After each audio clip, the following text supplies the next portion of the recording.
Star Wars, Jedi Apprentice, Book 1, The Rising Force. Written by Dave Wolverton.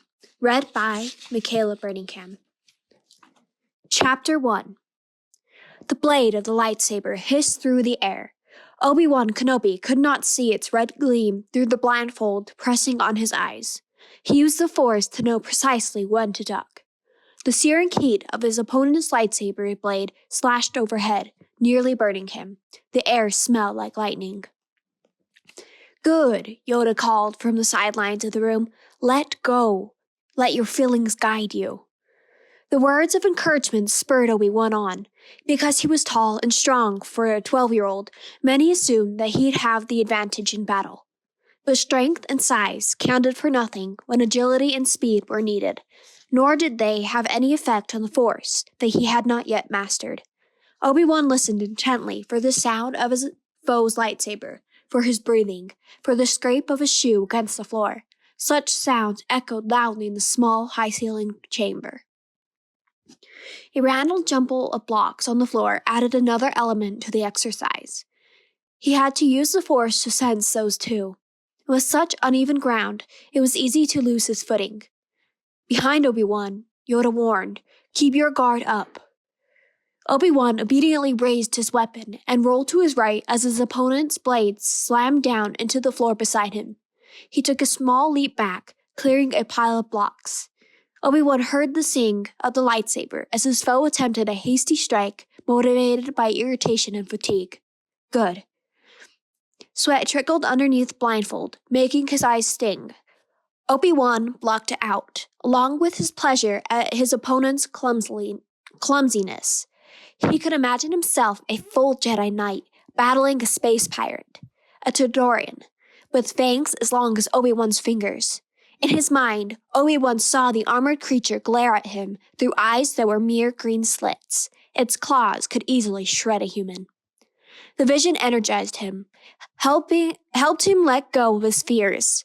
In seconds, his every muscle was tuned to the Force. It moved through him, giving him the agility and speed that he needed. Obi-Wan swung his blade up to block the next blow. The attacker's lightsaber hummed and whirled down. Obi-Wan leapt high, somersaulting over his attacker's head, and thrust his lightsaber down where the Torgan's heart would be. "Arr!" the other student howled in surprised rage as Obi-Wan's hot blade struck his neck. If Obi-Wan had been using a Jedi Knight's lightsaber, it would have been a killing blow. But apprentices in the Jedi Temple used training sabers set at low power.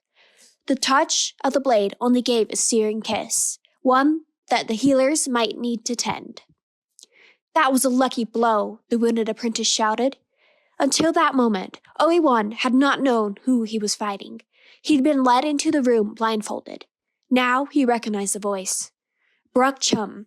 Like Obi-Wan, Bruck was one of the oldest apprentices in the Jedi Temple. Like Obi-Wan, Bruck hoped to become a Jedi Knight. "Bruck," Yoda called calmly, "leave your blindfold on. A Jedi need not his eyes to see." But Obi-Wan heard the boy's blindfold slap to the ground. Bruck's voice was choked with fury. "You clumsy oaf!" "Calm yourself, you will," Yoda warned Bruck in a sharp tone he rarely used. Every student at the Jedi Temple had his or her weaknesses. Obi-Wan knew his own too well. Every day he had to struggle to control his anger and his fear. The temple was a test of character as much as skill. Bruck struggled with his own simmering anger that could quickly ignite into hot rage. He usually kept it well under control, so that only the other initiates had glimpsed it. Bruck also held grudges. A year ago, Obi-Wan had stumbled into a temple corridor, tripping Bruck, who had fallen. It had been an accident, caused by legs and feet that were growing too fast on both boys. But Bruck felt sure that Obi-Wan had done it on purpose. Bruck's dignity was very important to him. The laughter of the other students had goaded him. He had called Obi-Wan an oaf then. Ofi-Wan. The name had stuck. The worst thing was that it was true. Often, Obi-Wan felt his body was growing too fast. He couldn't seem to catch up with his long legs and large feet. A Jedi should feel comfortable in his body, but Obi-Wan felt awkward. Only when the Force was moving through him did he feel graceful or sure. "Come on, Ophi," Brooke taunted. "See if you can hit me again, one last time, before they throw you out of the temple." "Brooke, enough," Yoda said. "Learn to lose as well as win, a Jedi must. Go to your room, you will." Obi-Wan tried not to feel the sting of Brooke's words. In 4 weeks, he turned 13 and would have to leave the temple. Taunts like Brooke's were becoming more and more frequent as his birthday drew near. If he did not become a Padawan within the next 4 weeks, he'd be too old. He'd been listening for rumors intently and had found that no Jedi were scheduled to come in search of a Padawan before it was too late. He was afraid that he'd never become a Jedi Knight. That fear angered him, enough for him to make a foolish boast. "You don't have to send him away, Master Yoda," he said. "I'm not afraid to fight him without his blindfold." Color blazed in Brooke's cheeks, and his ice-blue eyes narrowed. Yoda merely nodded, taking in Obi-Wan's words. The truth was that Obi-Wan was just exhausted as Brooke. He hoped Yoda would send both of them to their rooms instead of allowing them to fight again. After a long moment, however, Yoda said, "All right, continue. Much to learn you have. Use the blindfolds you must." Obi-Wan turned and bowed to Yoda, accepting the order. He knew that Yoda was fully aware of his fatigue. Although he wished that the Master would grant him a reprieve, he accepted the wisdom of all of Yoda's decisions, great and small. Obi-Wan tightened his blindfold. He pushed away his fatigue, willed his muscles to obey. He tried to forget that he was fighting Brooke, or that his chances of becoming Jedi Knight was almost past. He concentrated instead on the image of the Torgoya pirate, its orange-striped fur covered by black armor. Obi-Wan could sense the Force flowing around him, within him. He could feel the living Force in Brooke, the dark ripples caused by Brooke's anger. His impulse was to match that anger with his own. He resisted it. Obi-Wan assumed a defensive stance as Brooke lunged. He let the Force guide him, as it had done earlier. He blocked the next blow easily. Then he jumped high to avoid another blow and landed behind a pillar. Lightsabers smashed together, sputtered and burned, then whisked apart. The air felt thicker, clogged with the energy of the battle. For long minutes, the two students fought as if in a graceful dance. Obi-Wan leapt away from every attack and blocked every jarring blow. He did not try to hit Brooke. "Let him see that I'm not clumsy," Obi-Wan thought bitterly. "Let him see that I'm not stupid. Let him see it over and over again." Sweat began to drench Obi-Wan's clothes. His muscles burned. He could hardly breathe fast enough to get the air he needed. But as long as he did not attack in anger, the Force remained strong with him. He tried not to think about the fight. He lost himself in the dance, and soon he felt so weary he did not think at all. Brooke thought slower and slower.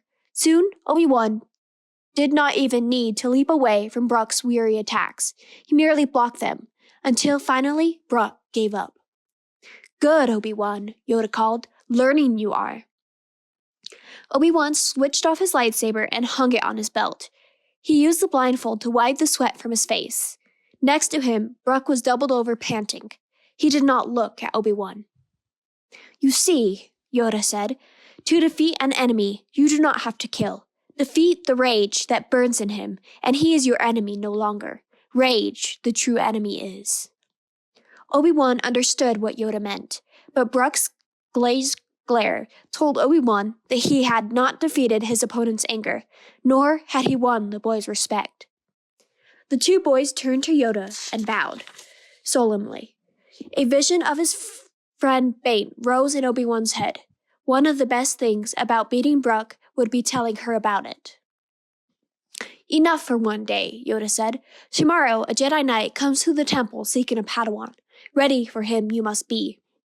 Obi-Wan tried to hide his surprise. Usually, when a knight came to the temple in search of a Padawan, rumors beat the arrival by days. That way, if a student wanted to earn the honor of becoming the knight's Padawan, he or she could prepare mentally and physically. Who? Obi-Wan asked, heart racing. Who's coming? Seen him before you have, Yoda said. Master Qui-Gon Jinn. Obi-Wan's hopes rose. Qui-Gon Jinn was a powerful knight, one of the best. He had been to the temple before to look at apprentices. Each time, he left without taking a new Padawan. Obi-Wan had heard rumors that Qui-Gon had lost his last Padawan in a tremendous battle and had vowed never to take another.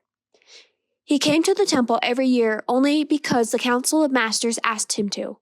He would spend a few hours watching the pupils, studying them as if looking for something that no one else could see. Then he would leave, empty-handed, to fight the darkness alone. Obi-Wan felt his hopes dim. Qui-Gon had rejected so many students. What made him think that he would be able to please him? He won't want me, Obi-Wan said in defeat. He's seen me fight before, and he did not choose me then. No one will. Yoda squinted up at Obi-Wan with wise eyes.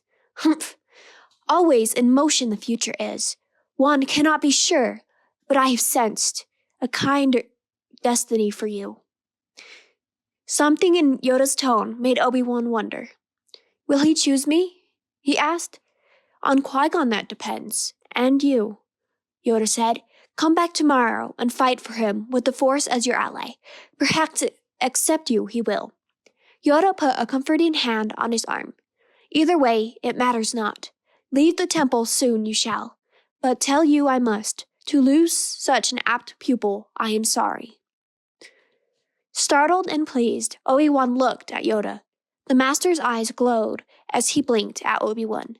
A compliment from Yoda was as rare as an expression of regret. That was what made his opinion so highly prized. At that moment, Obi-Wan felt that even if he didn't become a knight, he had earned Yoda's respect. That was a great gift.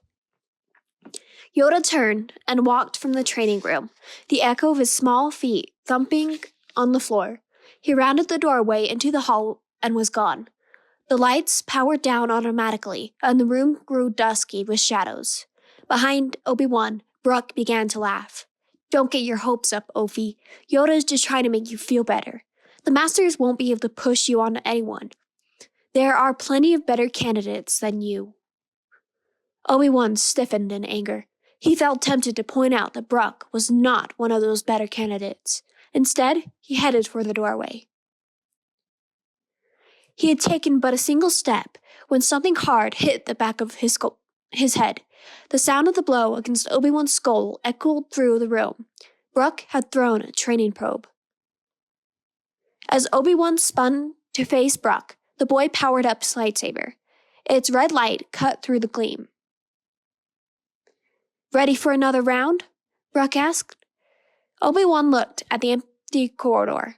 Yoda was gone. No one would see if he gave Brooke the beating he deserved. Brooke was often cruel, but usually not so brazen. He was deliberately provoking Obi-Wan, trying to get him to lose his temper. But why? Obi-Wan wondered. Of course. You knew all along that Qui-Gon Jinn was coming to search for a Padawan, didn't you? Obi-Wan said slowly, as a suspicion hardened into certainty. Since Obi-Wan was the oldest apprentice in the temple, the Jedi Masters would encourage Qui-Gon to take him, the lost cause. Brooke would not want that to happen. Brooke laughed. I made sure you didn't find out. If I had my way, you wouldn't have found out till he'd left. Brooke hoped to become Qui-Gon's Padawan, and the only way to do it was to make sure that Obi-Wan failed. He tried to keep him from preparing, and now he was trying to make him mad. Obi-Wan's anger, his impatience, had been his downfall, often enough in the past. Brooke hoped to fill his mind with rage and despair so that he would not be open to the Force. Obi-Wan had been raised in the Jedi Temple since he was a baby. He hadn't seen much of greed or hatred or true evil. The Masters shielded the children from such things to keep them from turning to the dark side of the Force. Yet now, Obi-Wan saw into the heart of ruthlessness. Brooke was plotting to steal his dreams. He could not let him know how important Qui-Gon's visit was to him. He could not let Brooke know how he'd caused the fear to rise in him, fear that he would never be a Padawan. Obi-Wan smiled. Brooke, 3 months From now, when you turn 13, I hope you'll make a great farmer. It was the worst insult that he could muster, to suggest that Brooke's mastery of the Force was so small that he would be fit for only the agricultural corps. Brooke leapt toward him with a snarl, his lightsaber held high. Obi-Wan spun to meet him with a cry on his lips. Flashing blades clashed in a burst of light and buzzing sound as the boys met in the room's center. Weary as they were, the boys fought until they could hardly move. By the time they crept from the training room, both boys were badly burned and bruised. Neither had won, and both had lost. As Obi-Wan headed to his chamber, Brooke took a lift to the upper rooms of the temple, where the healers practiced their arts. He limped into the medic's chamber, pretending to be more hurt than he was. His clothes were slashed and seamed from the practice sabers, and blood ran from his nose. When the medics saw him, their first question was, "What happened?" Brooke gasped, "Obi-Wan Kenobi," and then pretended to faint. One of the healers looked at him and then said brusquely to a droid, "Go notify the masters." Chapter 2.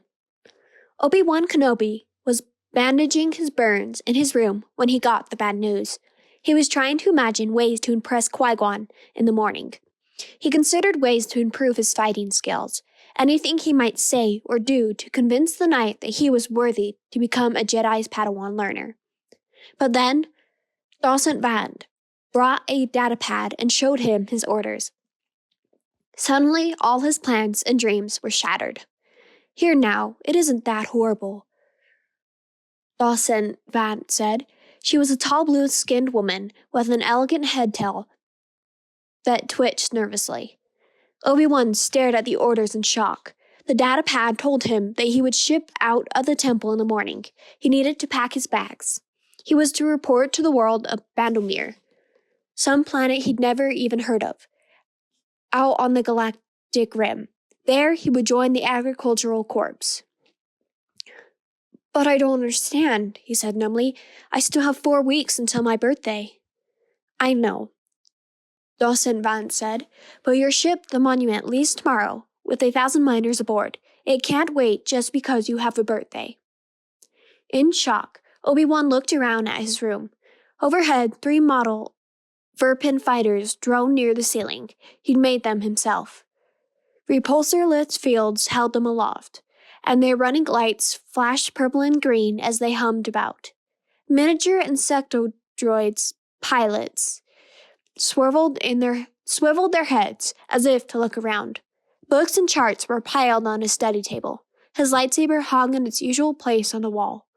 He couldn't imagine leaving here. It was his home, but he would leave it gladly for the hard life of an apprentice, not a farmer. He would never be a knight now. Brooke had been right, Obi-Wan thought bitterly. Yoda had been trying to make him feel better. The shock and despair made him sick. He raised his gaze to Docent Vand. "I could still be a Jedi Knight." Docent Vand touched Obi-Wan's hand tentatively. She smiled, revealing her pointed teeth. She shook her head. "Not everyone is meant to be a warrior. The Republic needs healers and farmers too. With your Force skills, you will be able to treat sick crops. Your talent will help feed whole worlds." But Obi-Wan wanted to say that he felt cheated. He deserved 4 more weeks. It's a job for rejects, initiates too weak to be knights. Besides, tomorrow Qui-Gon Jinn will be looking for a Padawan. Master Yoda said that I should fight for him. Docent Vand shook her head. "That was before the Masters heard of the beating you gave to initiate Brooke. Did you really think that the healers would not tell what you had done?" In dawning horror, Obi-Wan realized what had happened. Brooke had set the trap, and he walked straight into it. He wanted to protest, to say that he was innocent. It had been a fair fight. And healers? Surely Brooke had not needed healers, except to back up whatever story he had told. "This is not the first time you have let your anger get the best of you," Docent Vand said. "But let us hope that it is the last." She nodded briskly. "Now, try not to look so sad. You will need to pack your bags and say goodbye to your friends tonight. The galaxy is a big place. They will want to see you before you go." She left, closing the door softly behind her. Obi-Wan was left alone, with only the sound of the model fighters flying overhead. There was nothing else to do but pack his bags. Obi-Wan felt too devastated and ashamed to say goodbye. Not to Garen Mullen or Rift, or even his best friend Bant. They would feel angry and hurt if he left quietly, but he couldn't face them. His friends would want to know where he was going. Once he told them that he had been ordered to report to the Agricultural Corps, word would get around. He could imagine how some of the others would laugh. There was nothing he could say or do to clear his name. Because the truth was that if Brooke had set the trap, he had walked into it willingly, blindly, and without thought, perhaps. But it was his own will that had led him there. What kind of Jedi would he make if he could fall for the tricks of a bully like Brooke? Obi-Wan threw himself back on his sleep couch. He let Master Yoda down. He had thrown away his one last chance by letting anger cloud his mind. Now his worst fear had come true. After all his years of training, he was not good enough to be a Jedi Knight. Yoda had always told him that anger and fear drove him too hard, that if he didn't learn to control them, they would lead him down a path he didn't want to follow. Befriend them, you should, Yoda had advised. Look them in the eye without blinking. Use faults as your teachers, you should. Then rule you they will not. Rule them you shall. Yoda's wisdom was engraved on his heart. How could he have failed to follow it? Outside his door, he heard the rest of the initiates prepare for sleep. Good nights were exchanged, shouted from chamber to chamber. Finally, the lights powered down, and the halls were silent. Obi-Wan felt surrounded by peaceful energy of the sleeping students. It did not soothe his raging heart. His fellow initiates could rest. They did not have thoughts that tormented them. Obi-Wan tossed and turned, unable to stop imagining the sight of Brooke's triumphant face when he learned of Obi-Wan's fate. There was a soft knock at his door. Hesitantly, Obi-Wan rose and opened it. Bant stood, not saying a word, just looking at him. The young Calamarian girl wore a green robe that set off her salmon-colored skin. Her clothes smelled moist and salty, for she had just come from her room, which was always kept as steamy as the air of a warm sea. She was small for her 10 years of age, and she watched him steadily with her huge silver eyes. She took in his bruises and burns, all with an expression that said, "You've been fighting again." Then she looked past him to his bags packed on the floor. "You weren't going to say goodbye?" she asked, blinking back huge tears. "You were just going to leave?"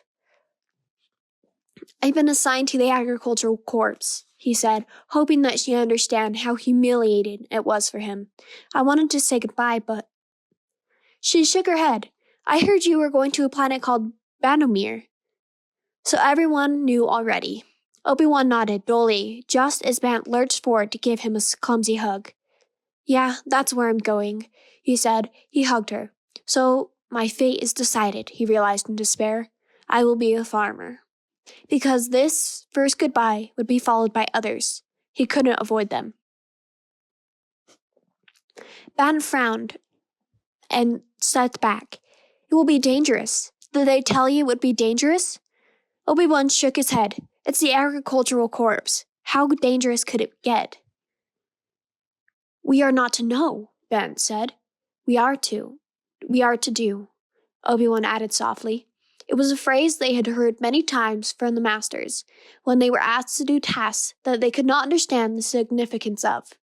"Miss you I will," Bant said, echoing Yoda's strange way of talking. She blinked back tears. "So sorry I am," Obi-Wan answered. He tried to smile, but could not. In answer, Bant hugged him again swiftly, then hurried away to hide her tears.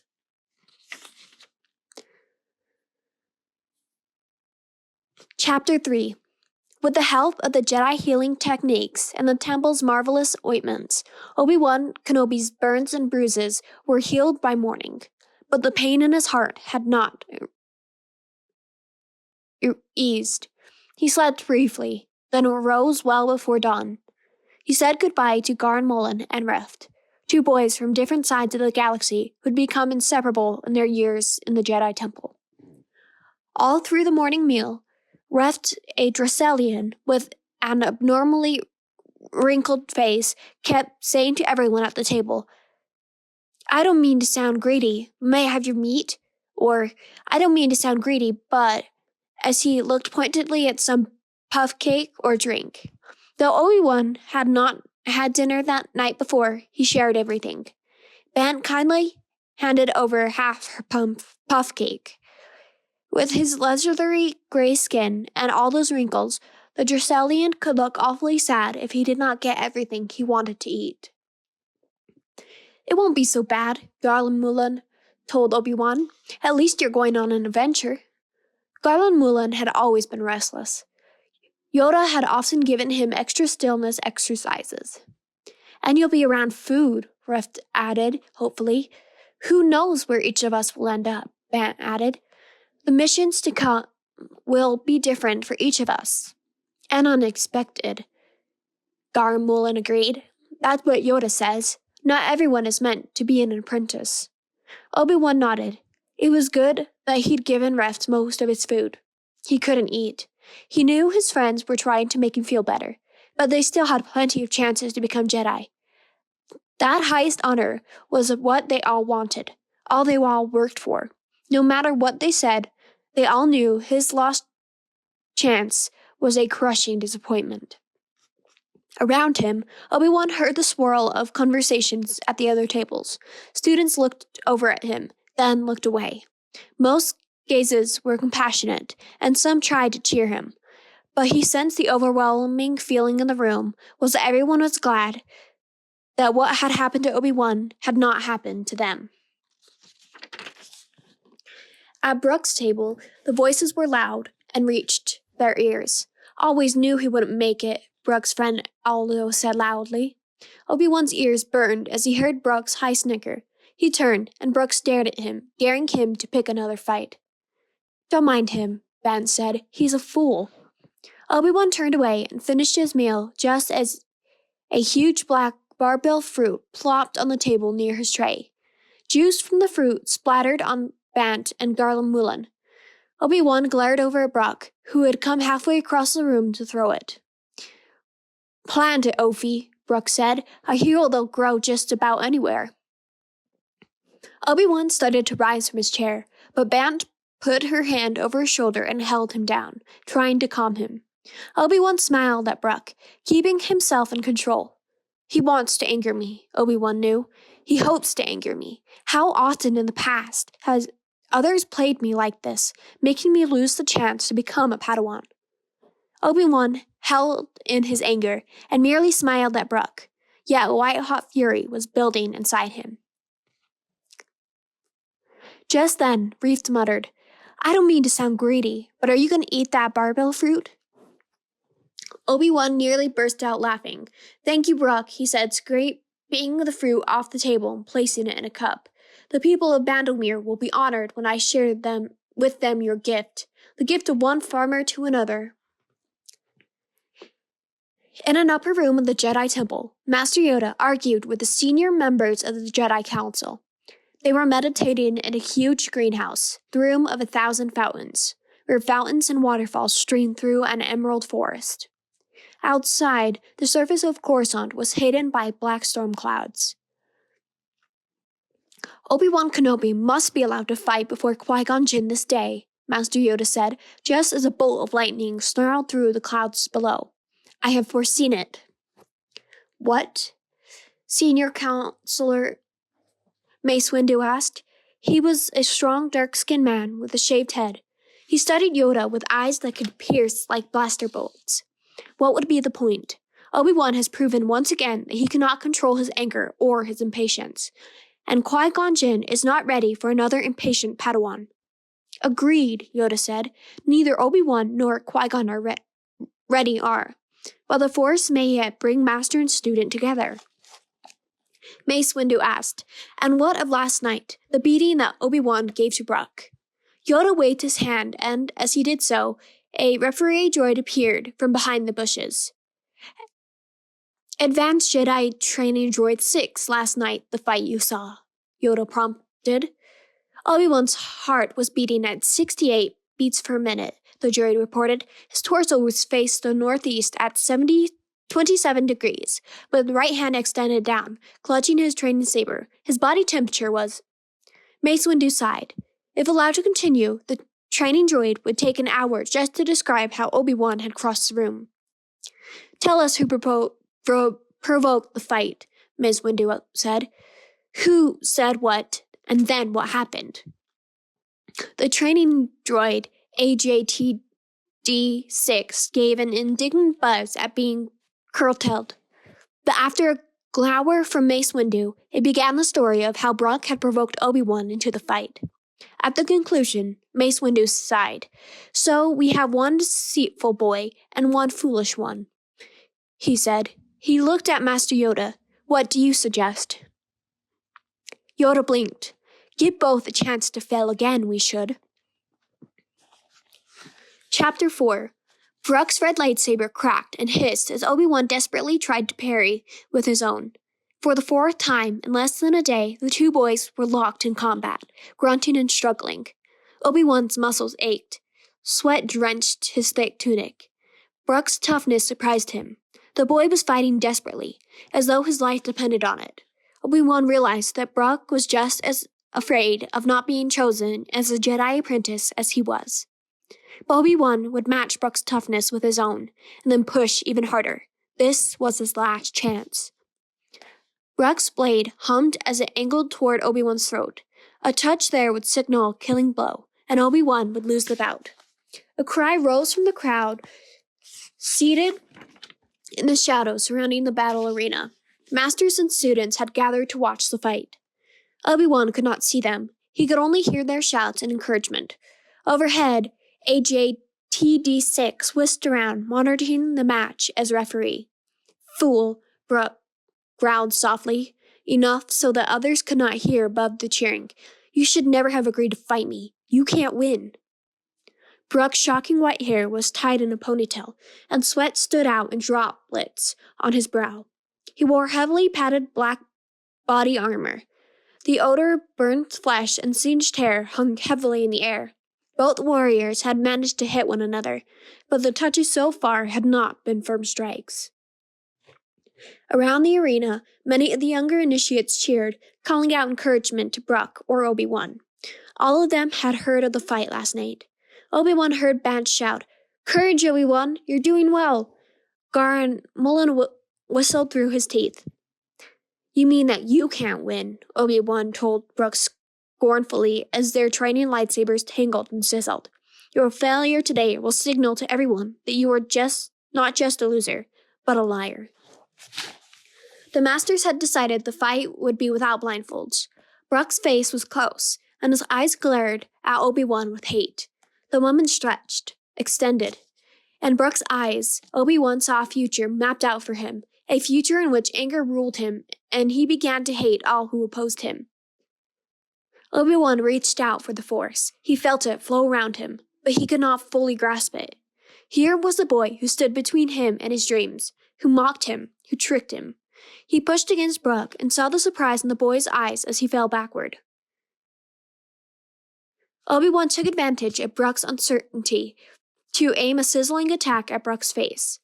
Brock ducked and slashed to Obi-Wan's feet. Obi-Wan leapt high in the air. As a child, Obi-Wan had learned by fighting older students to avoid flashy attacks that wasted energy. Instead, he'd been trained to fight defensively, to block blows with small movements, or to avoid them. As Obi-Wan parried Brock's moves, he felt Qui-Gon Jinn's eyes on him. The Jedi was a rebel and a loner, and Obi-Wan wanted to be seen as a rebel too. Instead of waiting to gauge Brock's attack strategy, Obi-Wan attacked suddenly and furiously. Brock tried to block the attacks, but Obi-Wan's lightsaber met Brock with stinging power. Brock nearly dropped his weapon. Obi-Wan brandished his lightsaber in both hands, swinging brutally. Brock tried to block a second time and fell back sprawling. His lightsaber switched off and went skittering over the uneven floor. Obi-Wan slammed down a decisive blow that should have won the bout, but Brooke managed to roll aside and grab his lightsaber. He barely had time to switch it on before Obi-Wan's lightsaber battered down again. This time, there was no blocking the blow. Brooke's lightsaber was knocked back into him. Obi-Wan caught Brooke clearly between the eyes, burning his hair and scorching his skin. Brooke cried out in pain as both lightsabers burned him, and Yoda announced, "Enough." All around the arena, the initiates shouted and cheered. Ban's eyes were shining, and Reef's wrinkled face held more creases due to his wide smile. Obi-Wan backed away, panting. Sweat ran down his arms and face. His muscles ached from exertion. His head swam with dizziness. Yet he had never tasted such sweet triumph. He glanced into the shadows around the arena and saw Qui-Gon Jinn watching him. The Jedi Master gave him the briefest nod, then began speaking to Yoda. "I've won," Obi-Wan realized, a thrill rising within him. "I beat Brooke soundly. Qui-Gon is impressed." He tried to keep his rising exhilaration in check. He bowed to Yoda and the rest of the Masters. Then he couldn't resist raising his lightsaber in the air to the cheers of his friends. Obi-Wan grinned and shook the lightsaber at proud Bant Reeft and Garn Mullen. Perhaps he'd won more than an important fight. Perhaps he had won the right to become a Padawan. The cheers still rang in his ears as he went to the dressing chamber. He showered and changed into a fresh tunic. He was tossing his stained tunic into the laundry container when Qui-Gon Jinn entered the room. He was a big, powerful man, but his footsteps were soundless. "Who taught you to fight like that?" Qui-Gon asked. The Jedi had rough features, but his was a sensitive, thoughtful face. "What do you mean?" "Students in the temple rarely attack so viciously. They learn to defend, to wear one another down. They conserve their strength. Yet you fought like a very dangerous man. You left yourself open to attack time and again, and relied upon the other boy to take the defensive stance." "I wanted to end it quickly," Obi-Wan said. "The Force allowed it." Qui-Gon studied Obi-Wan for a long moment. "I am not so sure. You cannot always rely upon your enemy to take the defensive stance.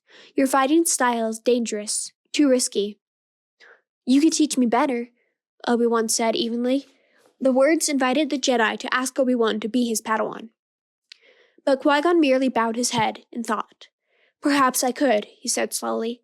The words caused a hope to rise in Obi-Wan, but only a heartbeat later, it was dashed. "Or perhaps no one could," Qui-Gon continued. "You were angry with the other boy. I sensed anger in both of you." "That's not why I wanted to win." Obi-Wan held Qui-Gon's gaze steadily, letting him know that he had fought to impress him, to show him how well he could serve him.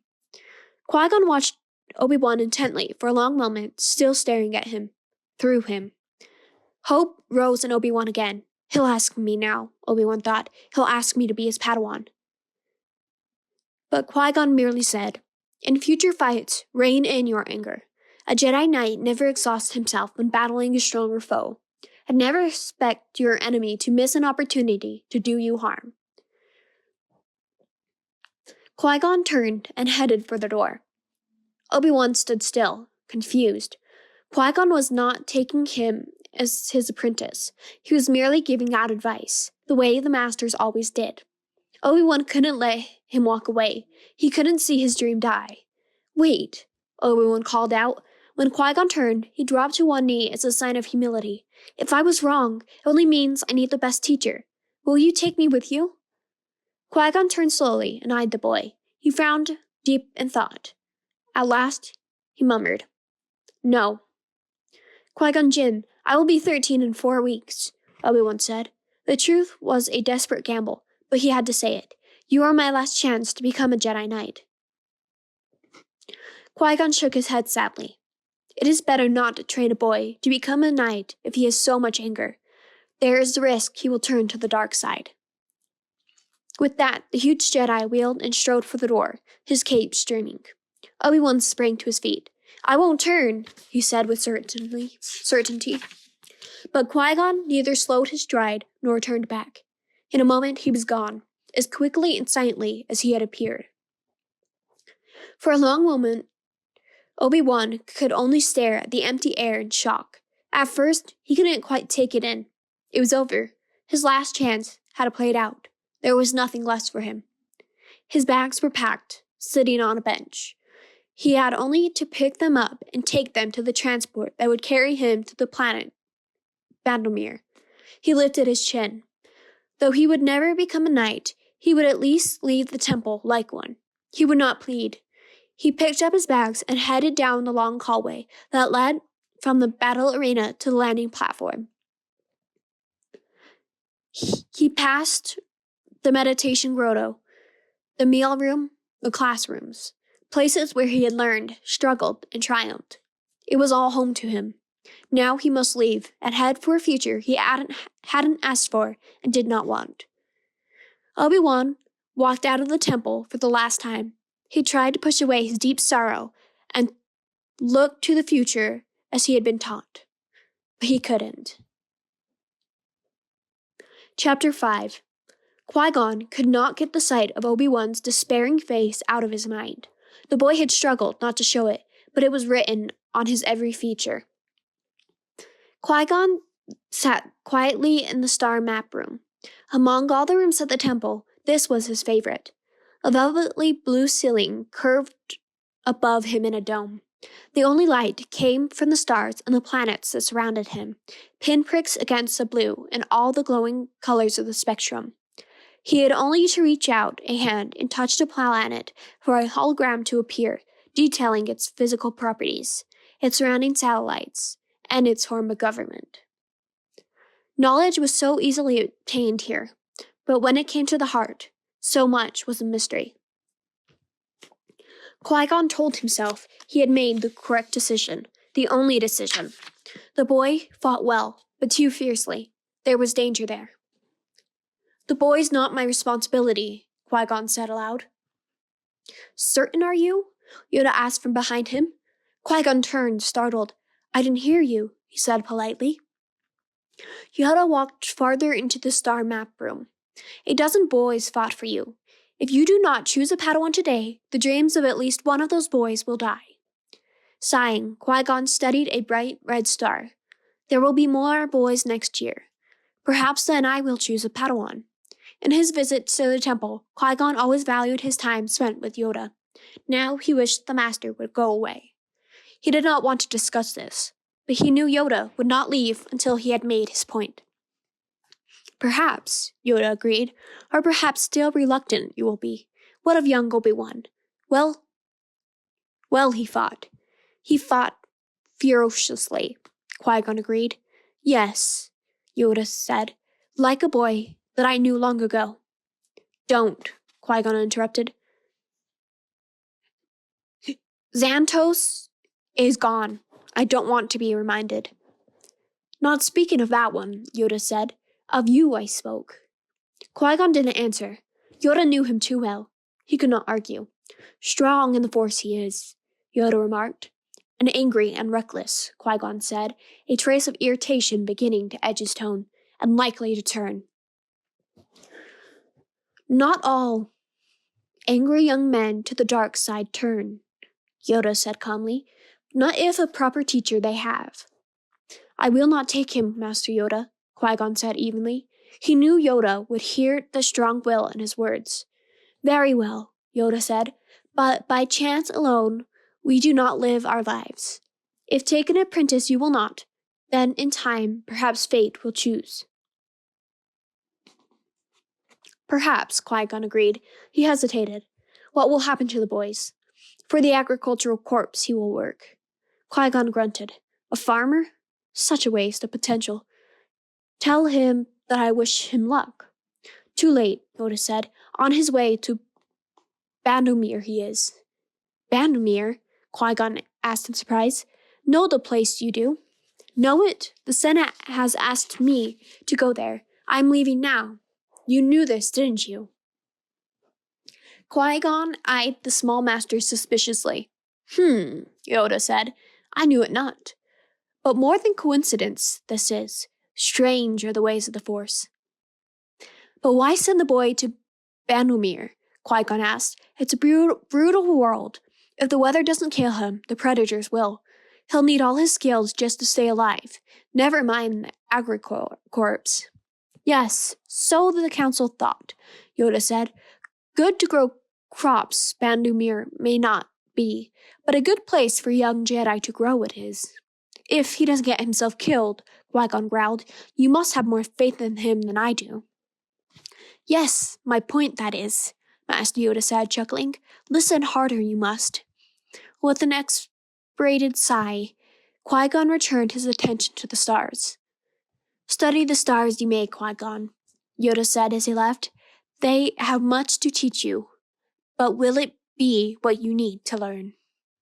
Chapter 6. The monument was an old Corellian barge, pocked and scarred from meteor hits. It was shaped like a crate, and attached to the front of it were a dozen cargo boxes it would push to Bandomir. It was the ugliest, dirtiest ship Obi-Wan could have imagined. If the exterior was ugly, the interior was foul.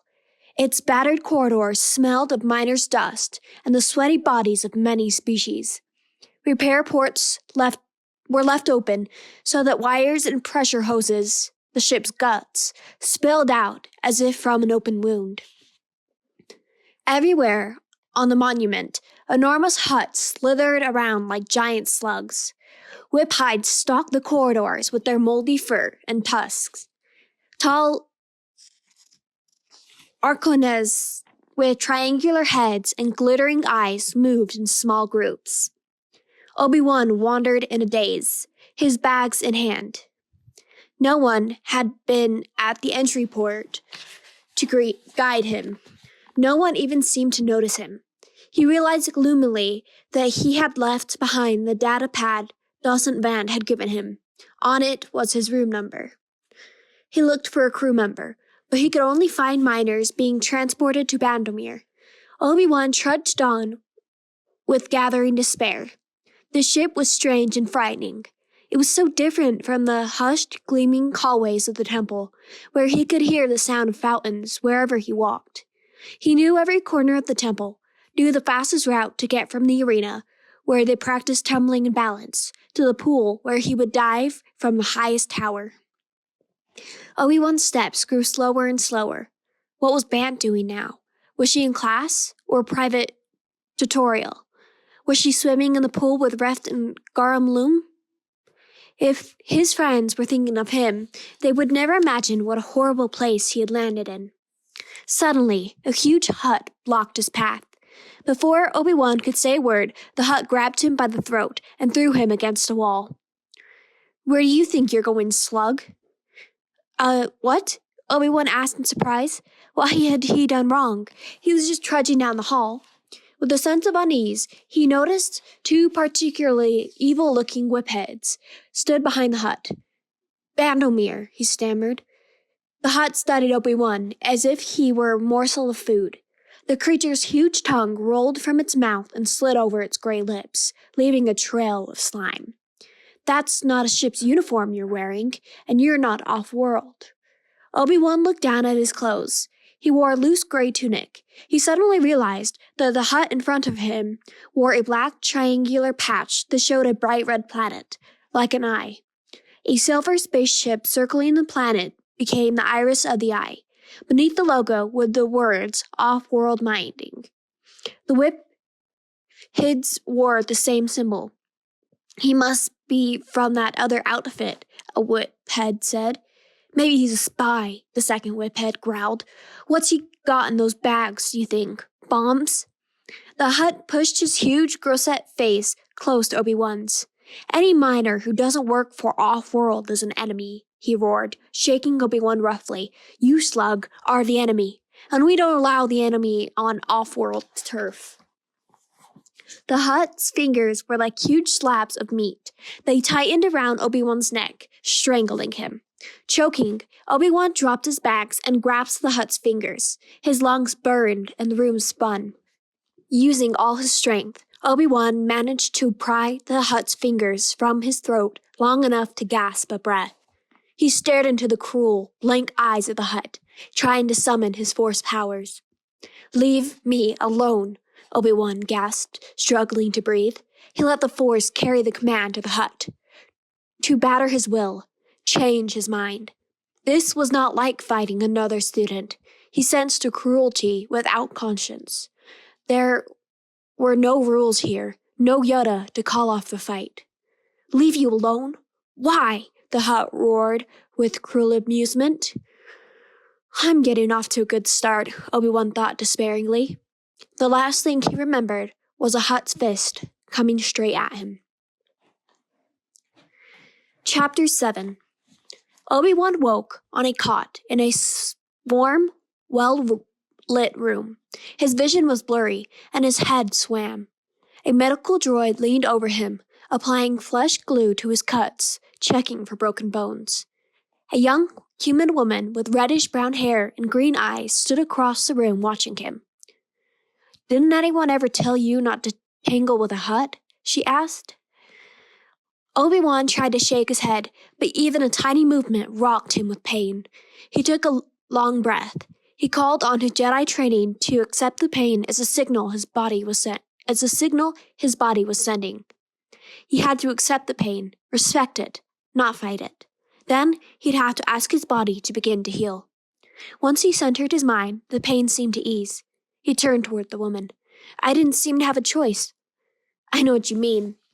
The woman flashed him a brief grin. "Well, you survived. That's something." She walked closer to his bedside. "You're lucky I found you when I did. You're not one of ours." "Ours?" Obi-Wan asked. He squinted at her. She wore an orange worksuit with a green triangle on it. "We're the Arcana Mineral Harvest Corporation," the woman responded. "If you don't work for us, why did the off-worlders beat you?" Obi-Wan tried to shrug, but pain shot through his shoulder. Sometimes it was hard to respect his body's signal. "You tell me. I was only looking for my cabin." "You're a tough one," the woman said cheerfully. "Not everyone could withstand a pounding by a Hutt. Did you come on board looking for a job? We could use you at Arcona Harvest." "I'm Cladai, Chief Operations Manager." She looked young to be running a mining operation, perhaps 25. "Have a job," Obi-Wan said, trying to fill his mouth with his tongue. He was relieved to feel that all his teeth were still in. "I'm Obi-Wan Kenobi. I'm with the Agricultural Corps."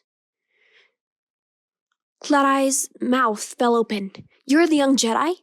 The ship's crew has been looking everywhere for you." He tried to sit up, but Cladai briskly pushed him back. "Stay down. You're not ready to get up yet." He laid back, and Cladai withdrew. "Good luck to you, Obi-Wan Kenobi," she said. "Watch yourself. You stepped into the middle of a war. You're lucky to be alive." She turned to leave, but Obi-Wan touched her hand. "Wait," he said. "I don't understand. What war? Who's fighting?" "Off-world's war," Cladai answered. "You must have heard of them." Obi-Wan shook his head. How could he explain that he lived his whole life in the Jedi Temple? He knew more about the ways of the Force than the ways of the universe. Off-world is one of the oldest and richest mining companies in the galaxy, Cladai told him. They didn't get that way by letting others compete with them. Miners who get in their way tend to die. "Who's their leader?" Obi-Wan asked.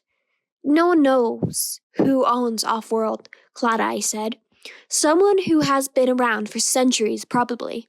And I'm not even sure that we could prove he or she is responsible for the murders. But the leader on the ship going to Bantomir is a particularly ruthless Hutt by the name of Jemba." Obi-Wan repeated the name in his mind. Jemba. It might have been Jemba who had beaten him. Ruthless? In what way?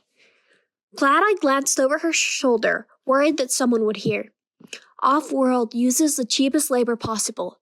Out on the rim worlds, in places like Bandomir, half Jemba's workers will be whip-head slaves.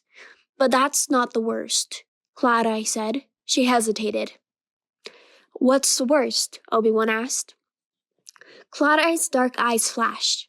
About 5 years ago, Jemba was Offworld's chieftain on the planet Varsitad, where another startup mining firm was also working.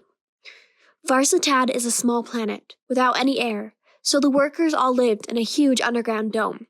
Someone, or something, popped a hole in that dome, instantly destroying the artificial atmosphere. 250,000 people were killed. No one was able to prove that Jemba did it. But when the other company went bankrupt, he bought their mineral rights for practically nothing. He made a huge profit for Offworld. Now, we'll have to deal with him on Bandlemere. Obi-Wan said, Are you certain it was intentional? Maybe it was an accident. Cloud-Eye looked unconvinced. Maybe, she said, but accidents follow Jemba, the way that stinks follow whirlpeds. Accidents like the one that happened to you. So take care. There was something she hadn't told him. Obi-Wan could sense it. Old pain and fear, the desire for revenge. Who did you know on Varsitad? He asked. Cloud-Eye opened her mouth in surprise. Stormily she shook her head. No one, she lied. He locked eyes with her. Cloud-Eye, we can't let this continue. The monument isn't Offworld's ship. They can't just go around beating people up. Cloud-Eye sighed. Maybe it isn't their ship, but Offworld's miners outnumber the crew 30-1. The captain won't be able to do much to protect you. So if I were you, I'd stay off their turf. You're welcome on our side of the ship anytime. She headed for the door, then turned and flashed a grin that made her serious face look suddenly young and mischievous. If you can find it. Obi-Wan grinned back, but he still struggled against Cloud-Eye's acceptance of the injustice. He didn't understand it. He had grown up in a world where disputes were meditated and resolved. No obvious injustice was allowed to stand. Cloud-Eye, this isn't right, he said gravely. Why should we have to stay off their side of the ship? Why should you accept that? Cloud-Eye's face flushed. Because I don't want them on my side of the ship, Obi-Wan. Listen to me, she said urgently. Accidents happen around Jemba. Drilling rigs blow, and tunnels collapse, and people die. I don't want his corporate spies and saboteurs on my side of the monument, any more than he would want mine on his. So just accept the way things are. It's better for everyone. She left the room, the door swinging shut behind her. The edges of the door seemed to vibrate strangely. Obi-Wan realized that the heat he felt wasn't only because he was angry at injustice. His body was on fire. He tried to accept the fire and the pain, but dizziness overcame him. He fell back on his cot, head reeling, while the room spun. Chapter 8. Obi-Wan dreamed that he was in the Jedi Temple, walking among the star maps. He reached out and touched the star closest to Bandlemere, one of a pair of giant dull red lights. A hologram appeared, and a master long dead announced, Bandlemere, the place where you will die if you are not careful. He woke in the sickbay, with tubes in his arms and an oxygen mask over his nose and mouth. For a moment, he thought he was still dreaming. Qui-Gon Jinn stood over him. Then the Jedi's large, cool hand rested on Obi-Wan's forehead, and Obi-Wan realized he was awake. How? Obi-Wan whispered. Qui-Gon's hands dropped, and he took a step back. Don't try to speak, he said gently. You've had a bad fever, but I've taken care of it. Your wounds turned out to be worse than what the medics could handle. Is it really you? Obi-Wan asked, struggling to clear his clouded brain. Qui-Gon smiled. It was the first time Obi-Wan had seen him smile, and he realized that Qui-Gon was not all coolness and judgment. Yes, it's really me, he said. Did you come to look for me? Obi-Wan asked hopefully. He would not have asked such a blunt question, but he was too weak to puzzle out why the Jedi was here. Qui-Gon shook his head. I'm on my way to Bandlemere as well. I'm on a mission for the Galactic Senate. Our missions have nothing to do with each other. Still, we're together, Obi-Wan said. You could show me.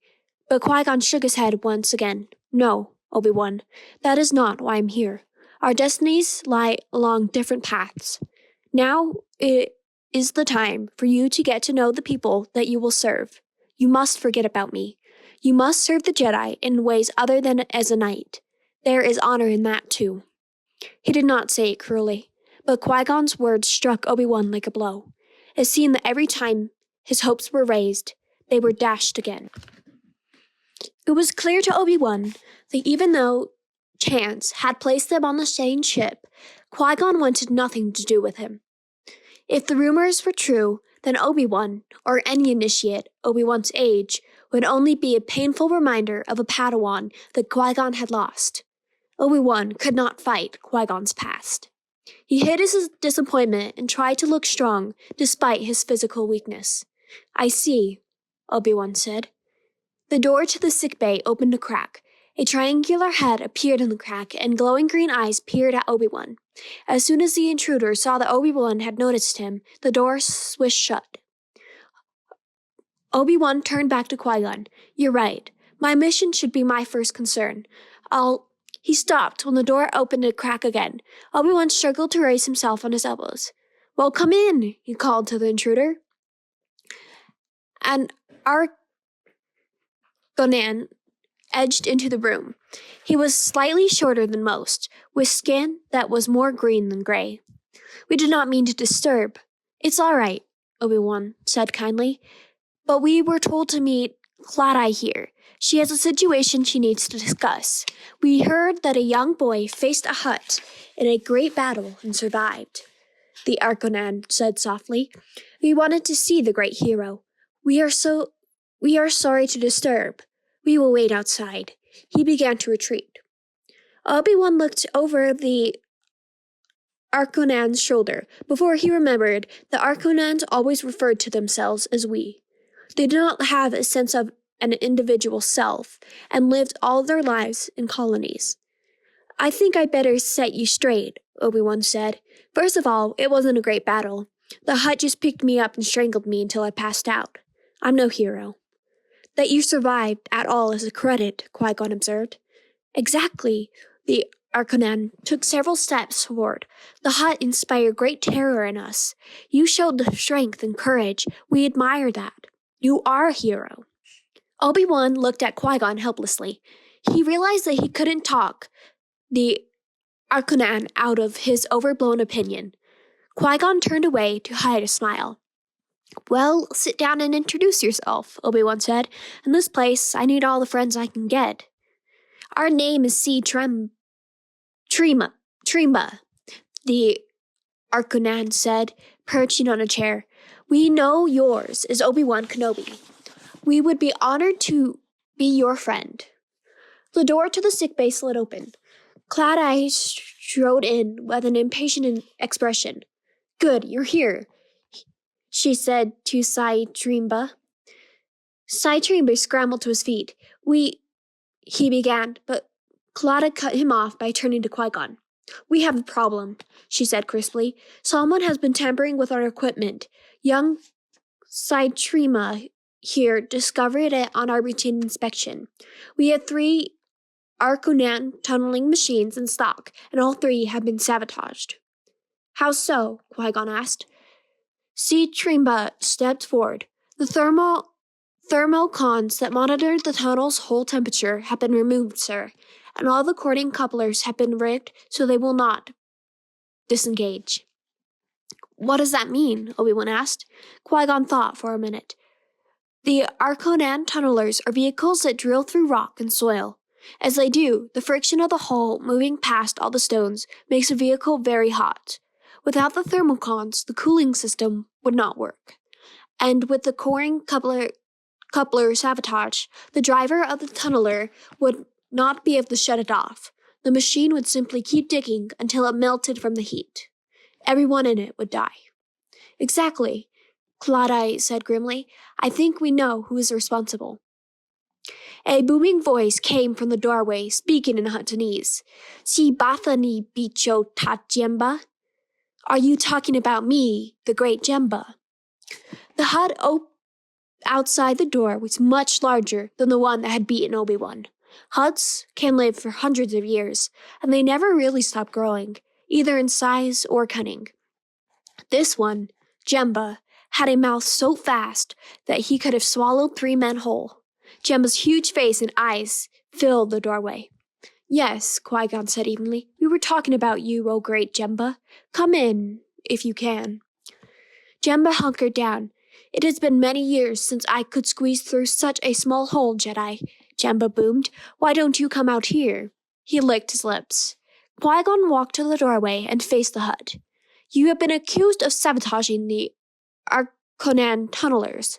Ach, Jemba said, drawing back a pace. He placed a hand over his uppermost heart, a Huttonese gesture meant to indicate his innocence. Never, I swear, Jedi. I did not do that. Do I look like the kind of creature who would sneak around sabotaging other people's equipment? Obi-Wan did not believe the hut for a moment, but he almost had to laugh at the idea that the enormous hut could sneak anywhere. Of course, I don't believe that you did it, personally, Great One, Qui-Gon said, but one of your crew could have, under your directions. Jemba squirmed backward like a giant worm and pounded his hand on his utmost heart again. I am hurt by such accusations. I know nothing of this matter. Look into my hearts, Jedi, and you will see that I do not lie. Why does everyone think I am evil just because I'm a Hutt? Jemba demanded. I am an honest businessman. Enough of this, Clattai said in disgust. She strode forward to face Jemba, her hands on her hips, just above the blaster strapped to her left leg. Of course it was one of your crew. I swear I know nothing of this matter, Jemba roared. Clattai reached for her blaster. Qui-Gon raised a hand, warning her back. Perhaps, Jemba said, his eyes narrowing. Craftily, your people did it to hurt me. Your unreasonable hatred for me is well known. You have already asked the Mining Guild to have off-world banned from Bandomir. Now, by casting suspicion on me and my crew, you hope to have me lawfully removed. I don't care whether you're removed lawfully or not, Clattai said fiercely. I just want you gone. Exactly, Jemba roared. The huge Hutt looked imploringly at Qui-Gon. You see what I am faced with? How can a Hutt fight such unreasonable hatred? Excuse me, Jemba, Clattai said in a mock politeness, but it is not unreasonable to hate a lying, scheming, cowardly murderer. The Hutt's enormous body suddenly puffed in indignation.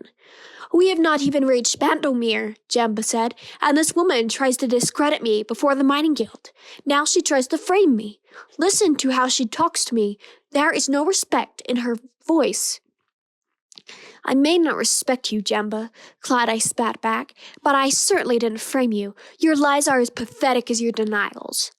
Jemba gave a roar of anger and launched himself at Clattai. He hit the doorframe, which began to crack and splinter under the pressure. Jemba, terrified, hissed and pressed himself against the wall. Obi-Wan watched in fascination.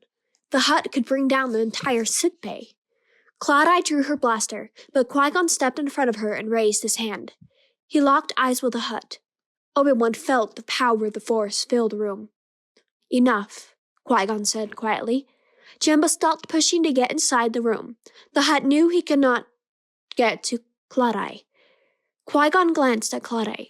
Slowly, she lowered her blaster and returned it to the holding device on her leg. Obi-Wan had to admire Qui-Gon's skill. He felt a pain of regret. There was so much he wished he could learn from the Jedi. Now, Qui-Gon said in a reasonable tone, let us review the situation. The machines were sabotaged, yet both of you insist you did not do it. There is nowhere to take this except open warfare. Qui-Gon looked at each of them in return. And that is something that neither of you wish for, I'm sure. Jedi, Jemba said, you think yourself to be a fair man, but when Hutts and humans argue, even the fairest of men join sides against my kind. The Hutt's voice boomed in a tone of pure venom. If it is war she wants, then war will come, and if you take her side, I swear I will squash you like a pot of fruit. Your Jedi status does not protect you. Menace hung thick in the air. It was clear that the Hutt meant everything he said. He was willing to kill anyone who stood against him. Obi-Wan had never encountered a creature of such malice. It would be so easy to solve the situation, Obi-Wan thought. The hut was vulnerable, trapped in a small hallway outside the sickbay. Qui-Gon could draw his lightsaber, lunge forward, and slice the hut in half. But Qui-Gon merely nodded his head graciously. "Thank you for the warning," he said simply. "Of course," Obi-Wan realized. "The warning is a gift." Jemma nodded as if satisfied, then slithered down the hall.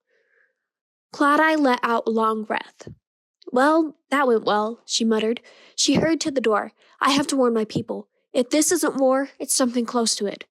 Cloud-Eye raced out. Qui-Gon shook his head sadly. "There's a strong hatred between those two. Neither of them will listen." "I don't understand," Obi-Wan said. "Why did you let the hut go? He may be innocent of the crime of which he's been accused, but I'm sure he's guilty of others." "Yes, he's guilty," Qui-Gon agreed, "but Cloud-Eye can defend herself. As Jedi, we are bound to defend only those who have no other means of defense. Still, one of Jemba's crew has to have sabotaged those tunnelers. Why didn't he try to find out who did it?" Obi-Wan asked. Qui-Gon answered, "Because if one of Jemba's men did do it, it would make him look bad before the Miners Guild. He might be ordered off Bandomir permanently. He knows that, so he won't point any fingers at his own." "Ah, see," Trimba said, "and Cloud-Eye must feel the same. If anyone learned that one of her workers tried to frame Jemba, the Miners Guild would be furious." "But it shouldn't be hard to find out who really sabotaged the tunnelers," Obi-Wan pointed out excitedly. Qui-Gon cocked his eyebrow. "This is not your affair," he warned. "If you went looking for those thermocons, and all you would find is trouble.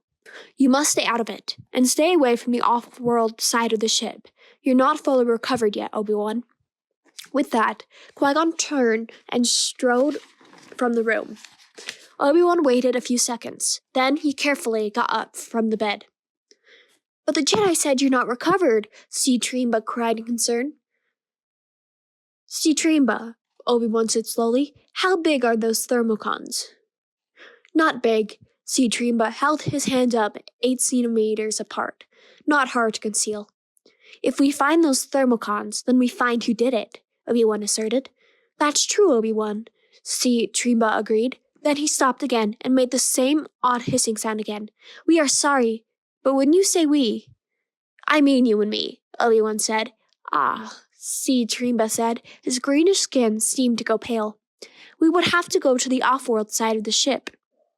"I know," Obi-Wan said quietly. He knew the risk, and Qui-Gon had ordered him not to. But he was not Qui-Gon's apprentice. He was not honor-bound to obey him. No doubt, Qui-Gon thought him unworthy of the task ahead.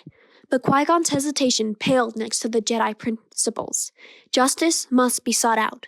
"See, Trimba, Cloud-Eye has great courage," Obi-Wan explained, "but Jemba has powers on his side. He is ruthless as well as cunning, and will stop at nothing. Therefore, he has to be stopped.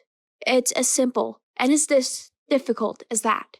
I understand if you do not wish to help. Truly, we will still be friends." Trimba swallowed. "We will follow you, Obi-Wan," he said. Chapter 9. Obi-Wan's sense of purpose made him feel strong again.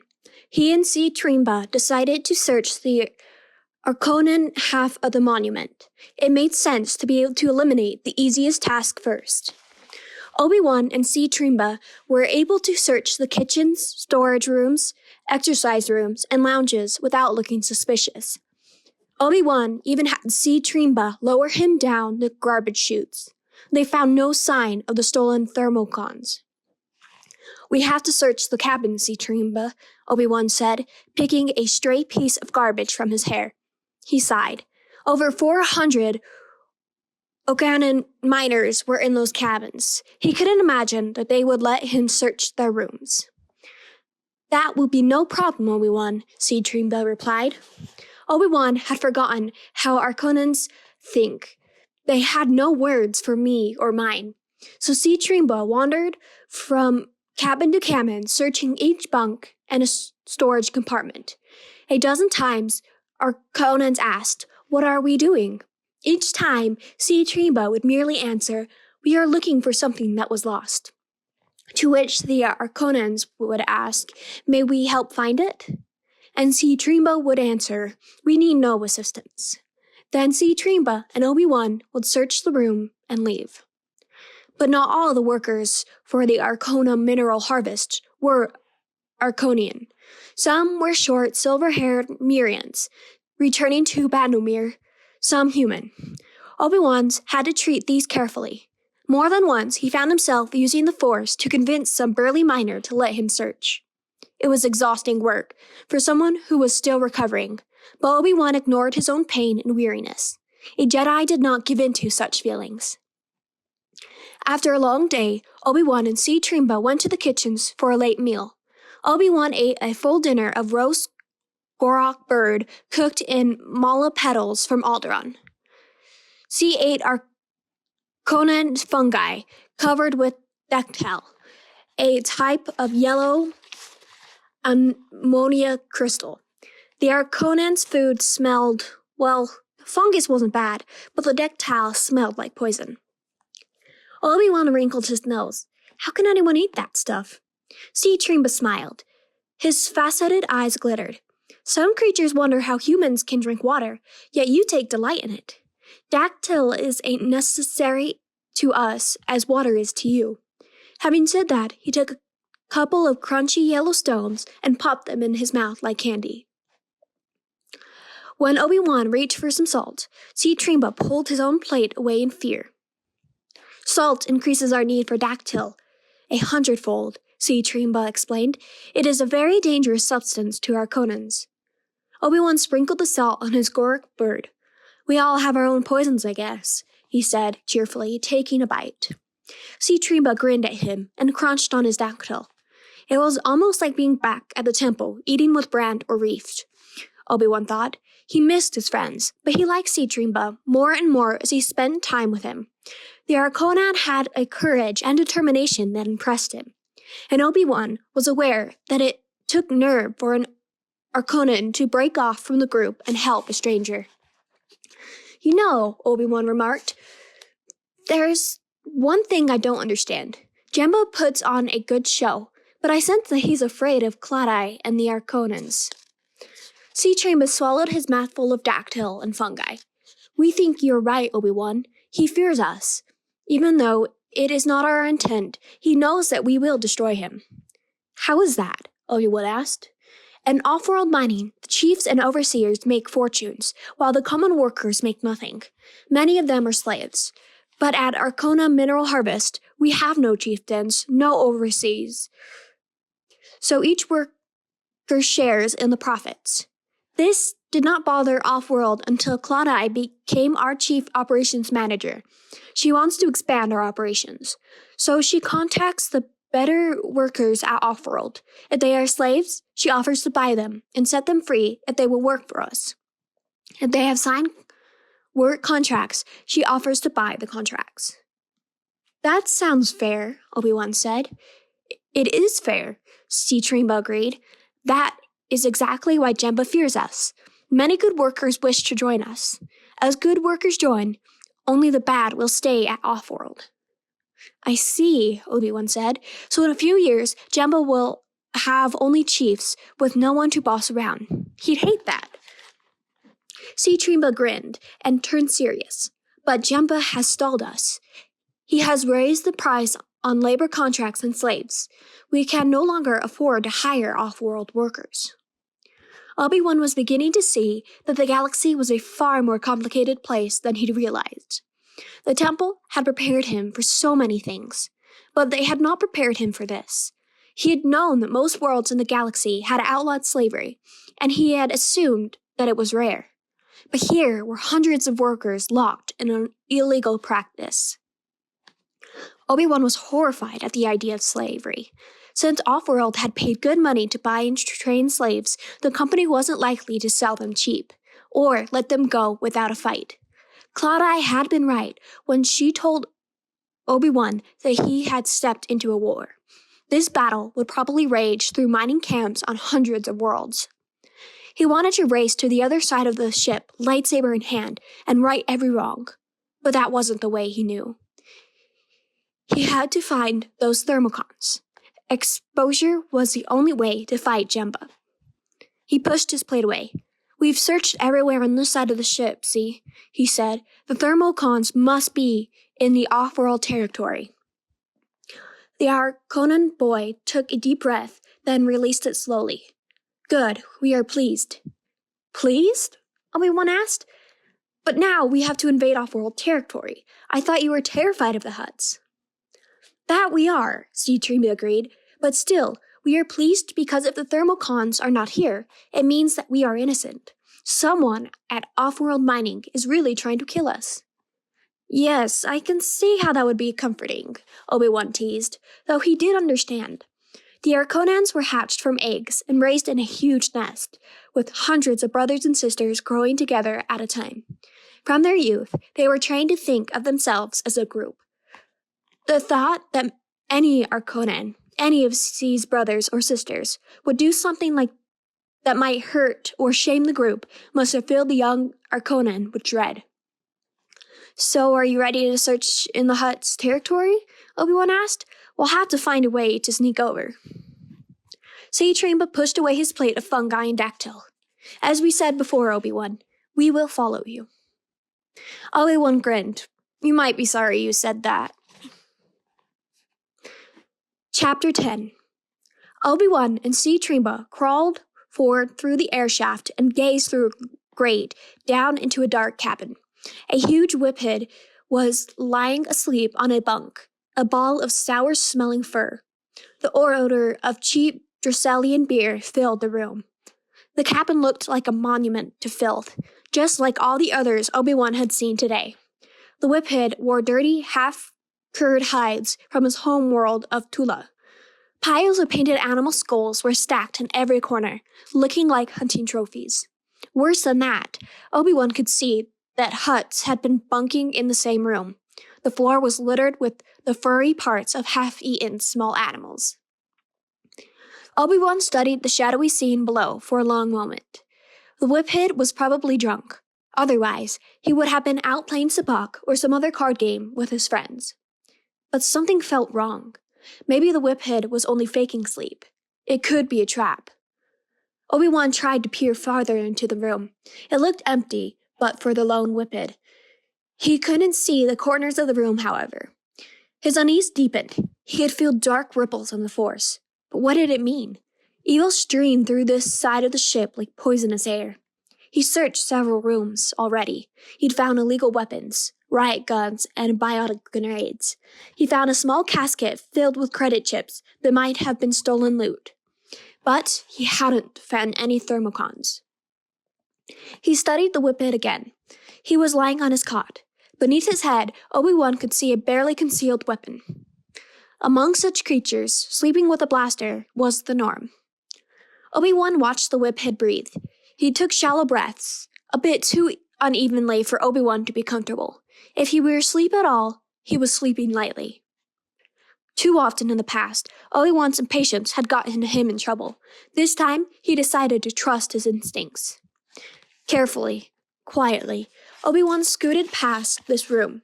He glanced back behind him in the cramped air duct. C-Trima was at his heels. The poor Arconan could hardly move his huge triangular head through the shaft. Then C-Trima banged his head on the metal duct. It made a small thump. Obi-Wan cringed. Because C-Trima's people had evolved in the tunnels of Arcona, his marvelous faceted eyes gave off a faint, bioluminescent light. Obviously, Arconans were not animal hunters. Obi-Wan only hoped that as they passed the cabin below, the whiphead would not glance up and see the Arconan. Obi-Wan held his breath and moved forward, inching along toward the air vent for the next cabin. The odor coming from the room ahead was horrible, a mixture of sour fat and greasy hair. Obi-Wan could hear voices, the booming laughter of Hutts, the animal growls of whipheads. He brushed aside some dust and peered through the vent. The cabin was full of Hutts and whipheads, all crouched around the floor, playing dice. C-Trima would never be able to sneak past them. They'd have to back up, as they had done so many times today. Obi-Wan feared they were completely lost. Glancing back down the air shaft, Obi-Wan could see C-Trima cautiously inching toward the previous air shaft. Obi-Wan waved a hand, trying to get the Arconan's attention, when a sudden blinding flash of light erupted through the shaft, and a deafening boom roared. Someone had shot a blaster through the vent. Smoke began to fill the air. They were trapped. Frantically, Obi-Wan signaled at Citremba to hurry toward him, but even as he did, a huge furry paw pushed through the metal grate and grabbed Citremba by the throat. Citremba's glittering eyes widened in terror. He let out a choked sound that might have been a call for help. Then he was yanked through the gate. Obi-Wan heard the thump of his body hitting the ground. Through the vent behind him, Obi-Wan heard a hut laugh cruelly. As you said, there were rats in the air shaft. I told you I smelled an Arconan. Obi-Wan's heart pounded. In seconds, he knew that someone would stick his head up through the grill, blaster in hand, looking for more like Citremba. Moving as quickly as he dared, he scooted silently toward a corner 20 meters ahead. He pulled himself around it, sweat streaming down his face. Behind him, he heard the faint sound of Citremba screaming. A whippet roared in anger. Obi-Wan bit his lip. He wanted to block out the sounds of Citremba's screams, but he deserved to hear them. He had gotten the Arconan into this mess. Through the air shaft, he heard someone growl, I don't see anyone else up here. He didn't dare return for Citremba. Instead, Obi-Wan crawled forward blindly, turning several corners and moving quickly through the ducts. He had to get help. At last, he stopped, panting. There was no help on this side of the ship. Qui-Gon had warned him to stay out of off-world territory. Now, Obi-Wan realized he had to go back. The Hutts and the Whipheads would think Citremba was a spy. They might try to torture a confession out of him. They might even kill him. And they wouldn't wait long. He had been so foolish. He should have realized how difficult it would be to penetrate this side of the ship. He had led Citremba straight into danger. He had taken advantage of Citremba's loyalty to him. Maybe Qui-Gon's hesitation about him had been right all along. Maybe he didn't deserve to be a Jedi. Obi-Wan wiped the sweat from his eyes with the hem of his tunic. He made sure his lightsaber was holstered securely. Then he turned back to help his friend. Chapter 11. Qui-Gon swung his legs over his sleep couch. He felt his heart pound in his chest, every muscle on alert. But why? He had been resting when he had sensed it. It felt as though danger was near, but Qui-Gon was not in danger. Suddenly, he recognized the feeling. He had experienced it before. Jedi sometimes sense when another Jedi, close to them, is in trouble. At times, they can even see a vague picture of what the trouble might be. Qui-Gon searched his mind, but did not see anything clear. Only haze. Obi-Wan, he murmured. It had to be the boy. Qui-Gon fought against the feeling. It was ridiculous, absurd. The boy was not his Padawan. Why would there be such a strong connection between them? Yet there it was. Yoda would be pleased. Qui-Gon groaned. He was not. Wherever he turned, the boy appeared. He was happy to treat Obi-Wan's injuries, but he refused to be responsible for his welfare. If the boy had gotten himself into some sort of mess, he would just have to find his own way out of it. Qui-Gon stretched out on the sleep couch again, but this time, although he could quiet his body, he could not quiet his mind. Time seemed to crawl as Obi-Wan desperately searched for Citremba. He had to drag himself through the air shaft, sneaking past minor cabins and peering through grates, holding his breath. Grim covered his hands, and grit flew into his eyes and mouth as he stirred up years of dust. At last, he found Citremba, 4 floors down near the belly of the ship. A small cabin had been made into a makeshift prison cell. Apparently, the monument had need of temporary jail during its transport runs. Considering the crowd on this one, Obi-Wan wasn't surprised. Obi-Wan peered down through the vent. Citremba was chained to the wall by one ankle. He lay sprawled on the floor, his arms outstretched. Just out of his reach lay some yellow crystals of Dactyl.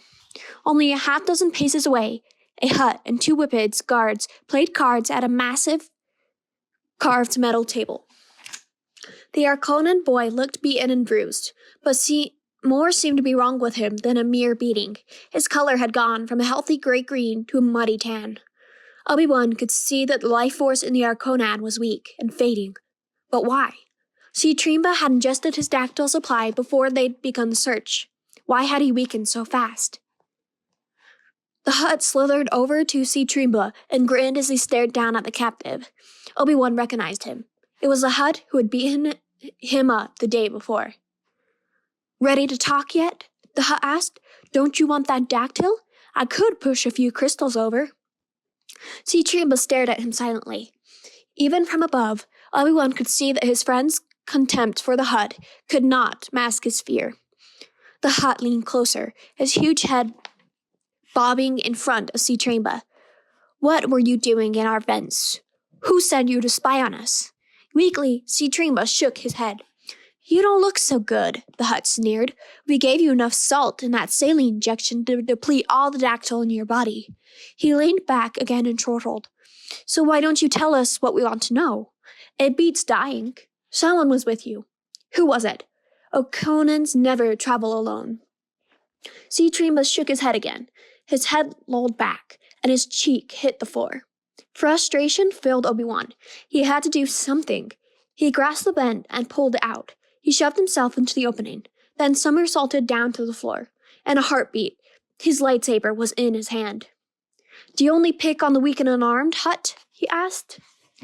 For a moment, the Hutt was so astonished that he could only blink at Obi-Wan. Then he began to laugh. "Blast him," he said offhandedly to the whip-head guards.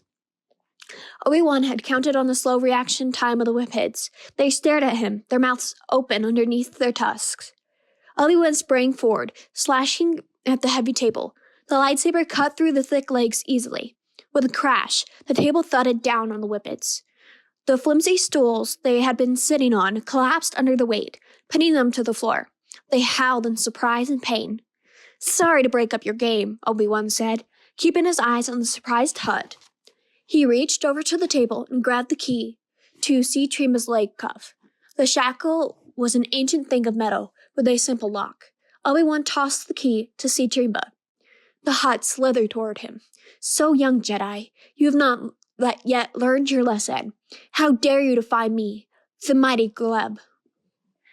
"Oh, but I did learn something," Obi-Wan said. He held his lightsaber in readiness. "You prey on the weak. Now I am prepared to fight you, coward." Gleb eyed the lightsaber with contempt. "With that?"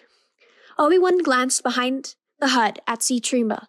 The Arconan had managed to free himself. He was quickly eating up all the dactyl on the floor. Already, his color was starting to brighten. As the Hutt moved toward Obi-Wan, his enormous fist raised. Obi-Wan ducked and rolled in a classic Jedi defense maneuver. As he passed, he delivered a lightsaber blow to the Hutt's flank. He heard the flesh sizzle. Gleb roared in fury as he staggered back. His enormous bulk made him clumsy, and he fell onto the table, crushing the whip-hit's legs even more. They howled in pain and beat against him with their fists.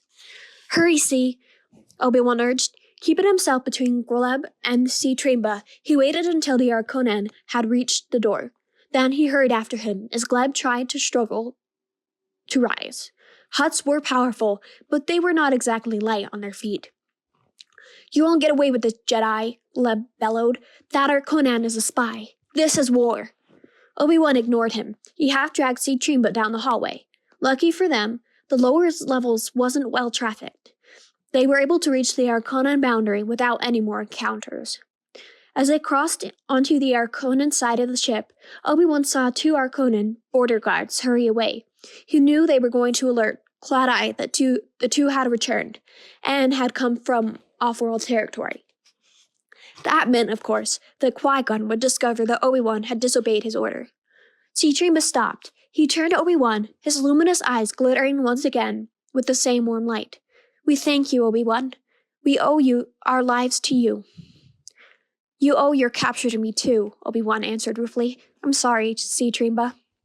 "But once again, your courage saved us," Trimba said, grasping his shoulder. "What about your courage?" Obi-Wan countered. "Think about it, Trimba.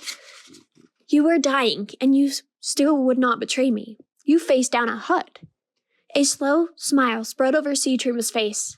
So we did, he said, pleased. So we did. Don't get too cocky, Obi-Wan said with a sigh. We still have to face Cloud-Eye and Qui-Gon. They aren't going to be happy about this. As soon as Obi-Wan Kenobi and Tremba were gone, Gleb slithered to Jumba and told him everything. The great gray hut loomed over Gleb, gasping in rage. Jumba was hundreds of years older than Gleb, and also much larger. So, Jumba growled, looking around his stateroom in a rage. I knew it. The Jedi Knight and his young pupil have joined with the Arconans against me. It was inevitable, O Great One, Gleb said. They do not like our kind. It's your fault, Jumba said. I should chop off your tail for this and have it for dinner. Gleb's heart began to race in fear, and he immediately coiled his tail up near his body. Jabba continued, If you were going to sabotage the tunnelers, you should have waited until we got to Bandomir. Gleb tried to look hurt by the accusation, but Jabba did not fall for it. The huge hut slapped Gleb's face hard enough so that Gleb felt as though his brain had turned to jelly. After picking himself up off the floor, Gleb said, You've never complained about my methods before. Theft, sabotage, and murder were Gleb's methods, but he made sure the off-world mining always profited by them. But this time there were Jedi around, Jemma roared. I did not know that the boy was a Jedi when I gave him his first beating, Gleb apologized. If I had, he'd be dead by now. I promise next time. Jamba pointed a huge finger at Gleb. The boy is onto your schemes. There won't be a next time. Let me handle this. As you please, Gleb said. He turned away and slithered from the room. As the door hissed closed behind him, Gleb clenched his fist, imagining that he was squeezing the throat of Obi-Wan Kenobi. Of course, there will be a next time, Gleb promised himself. Chapter 12. Obi-Wan considered retiring to his cabin, but he knew he'd rather face Qui-Gon sooner than later. He suggested that Tremba get some rest, but the Arconan refused. We will face them together, Tremba said, drawing himself up to his full height. They found the Jedi and Cloud-Eye in the Arconan's lounge, where the lights were always turned low to simulate night, and the music droid softly played Arconan flutes. Few Arconans were in the lounge so late. The few that were had their eyes closed and stood as still as statues, the Arconan equivalent of sleep. Qui-Gon stood at the bar, drinking some bluish juice. Cloud-Eye stood near him. An untouched glass of juice sat in front of her on the bar. One look at them, and Obi-Wan knew they both were aware of what happened on the off-world side of the ship. At least you're still in one piece this time, Qui-Gon said, eyeing him coldly. Well, did you discover anything? No, Obi-Wan admitted. Tremba was captured before we could find the thermocons. Obi-Wan rescued us, Tremba praised. We were shackled to the floor, and he stood up to Gleb the hut by himself. A man who puts himself in the path of danger deserves to face it alone, Qui-Gon said sternly. Obviously, Obi-Wan's bravery did not impress him. Tremba quieted, shooting a look at Obi-Wan that said, We tried. You deliberately disobeyed my order, Qui-Gon said evenly. With respect, I'm not under your charge, Qui-Gon Jinn, Obi-Wan said quietly, as you keep reminding me. Obi-Wan turned to him and stared for a moment. Obi-Wan couldn't read what was behind the keen blue eyes. At last, he spoke. Your meddling has only made things worse. I made matters worse? Obi-Wan asked. What do you mean? Yes, you have, Qui-Gon said. His face remained impassive, his tone neutral. But now Obi-Wan could sense his deep irritation. He had hoped to win the Jedi's respect. Instead, he was looked at as a pest, not even worthy of great anger. You sneaked into off-world territory, invaded their privacy, got caught, and had to fight your way out again. They will surely retaliate. But it was worth the risk, Obi-Wan tried. If we had found those thermocons. Cloud-Eye interrupted him. The thermocons were found an hour ago, hidden in a barrel of lubricant. Whoever dropped them in there didn't expect them to be found. Qui-Gon's mouth snapped shut. Qui-Gon was right. He had risked the fragile piece on the ship for nothing. "Can't you see that this isn't about thermocons?" Qui-Gon said, trying to keep his voice even. "A Jedi must look at the larger picture. The reason for my order was because I wanted tensions to cool. I wanted to engender trust.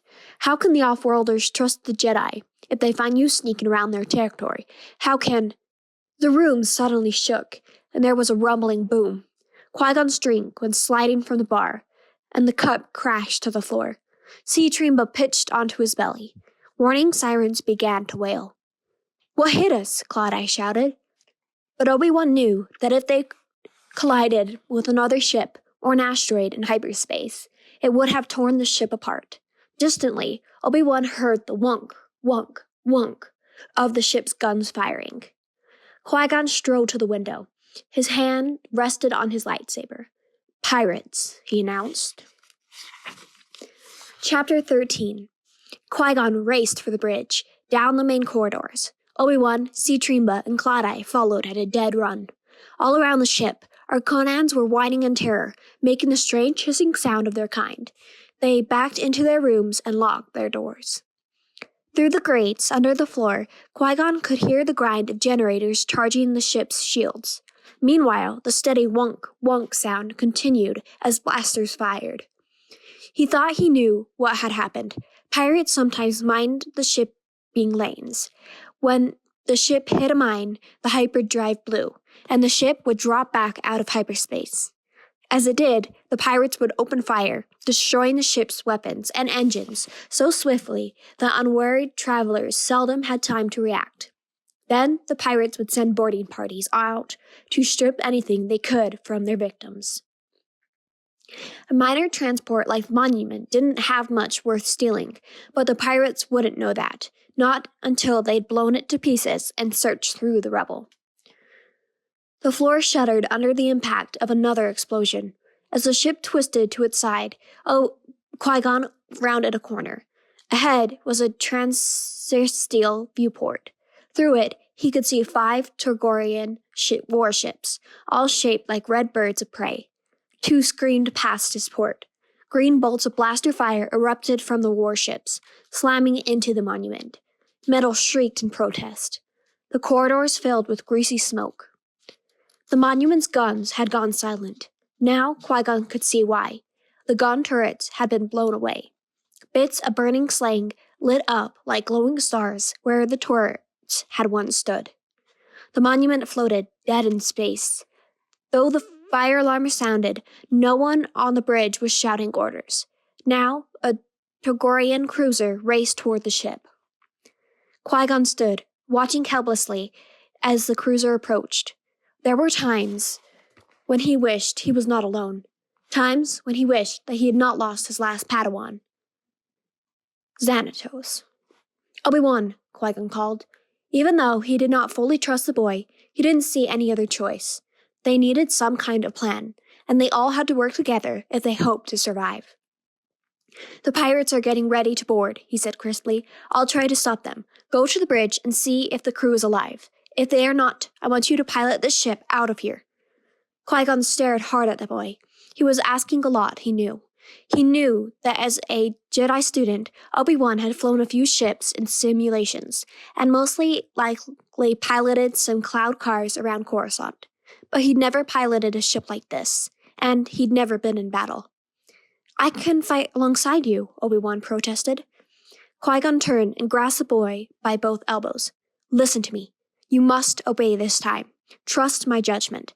I can hold back the pirates, but we'll all die if the ship remains dead in space. Don't worry about where to go. Just fly anywhere. Once the pirates start boarding, their friends won't be able to fire on us for fear of killing their leaders. Now go. Fly." Obi-Wan nodded. Qui-Gon could see the uncertainty in the boy's eyes. Qui-Gon wasn't sure if Obi-Wan would be able to pilot the ship either. But then again, he wasn't sure he himself could hold off the pirates. Obi-Wan nodded. "I won't let you down." Qui-Gon watched as Obi-Wan sprinted toward the bridge with Citremba behind him. Suddenly, the boy looked so young. For half a moment, Qui-Gon was tempted to follow him and leave the pirates to the Whiphids and the Arconans. But the miners wouldn't be a match for the Targaryens. He would have to trust Obi-Wan. Qui-Gon heard the distant roar of a small blaster. That could only mean one thing. The pirates had already boarded. Though the Arconans were choosing to hide from the battle, the off-world miners were putting up a fight. Of course, the pirates would send more than one boarding party. Qui-Gon decided to let the off-worlders protect themselves. He dashed down a side corridor toward the docking bay. Cloud-Eye ran behind him. He rounded a corner. A huge Targaryen pirate stood directly in his path, his eyes flashing like green embers in the dark fur of his face. The Targaryen reached out with his enormous claws to rank Qui-Gon. But Qui-Gon was a Jedi Master. The Force had already warned him. He twisted under the pirate's arm, anticipating the move, and grasped the lightsaber attached to his belt. The blade came up cleanly, slicing the Targaryen at the knees. The Targaryen roared in pain. Behind the fallen pirate, more Targaryens rounded a corner and ran toward them. Cloud-Eye, in a blind panic, pulled her own blaster and opened fire. One Targaryen screamed in pain, its huge fangs gaping and showing blood. All of the Targaryens returned fire with their own blasters.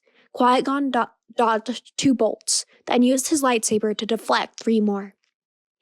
Cloud-Eye dropped low, screaming in rage. She was an able warrior, but they were outnumbered 20-1.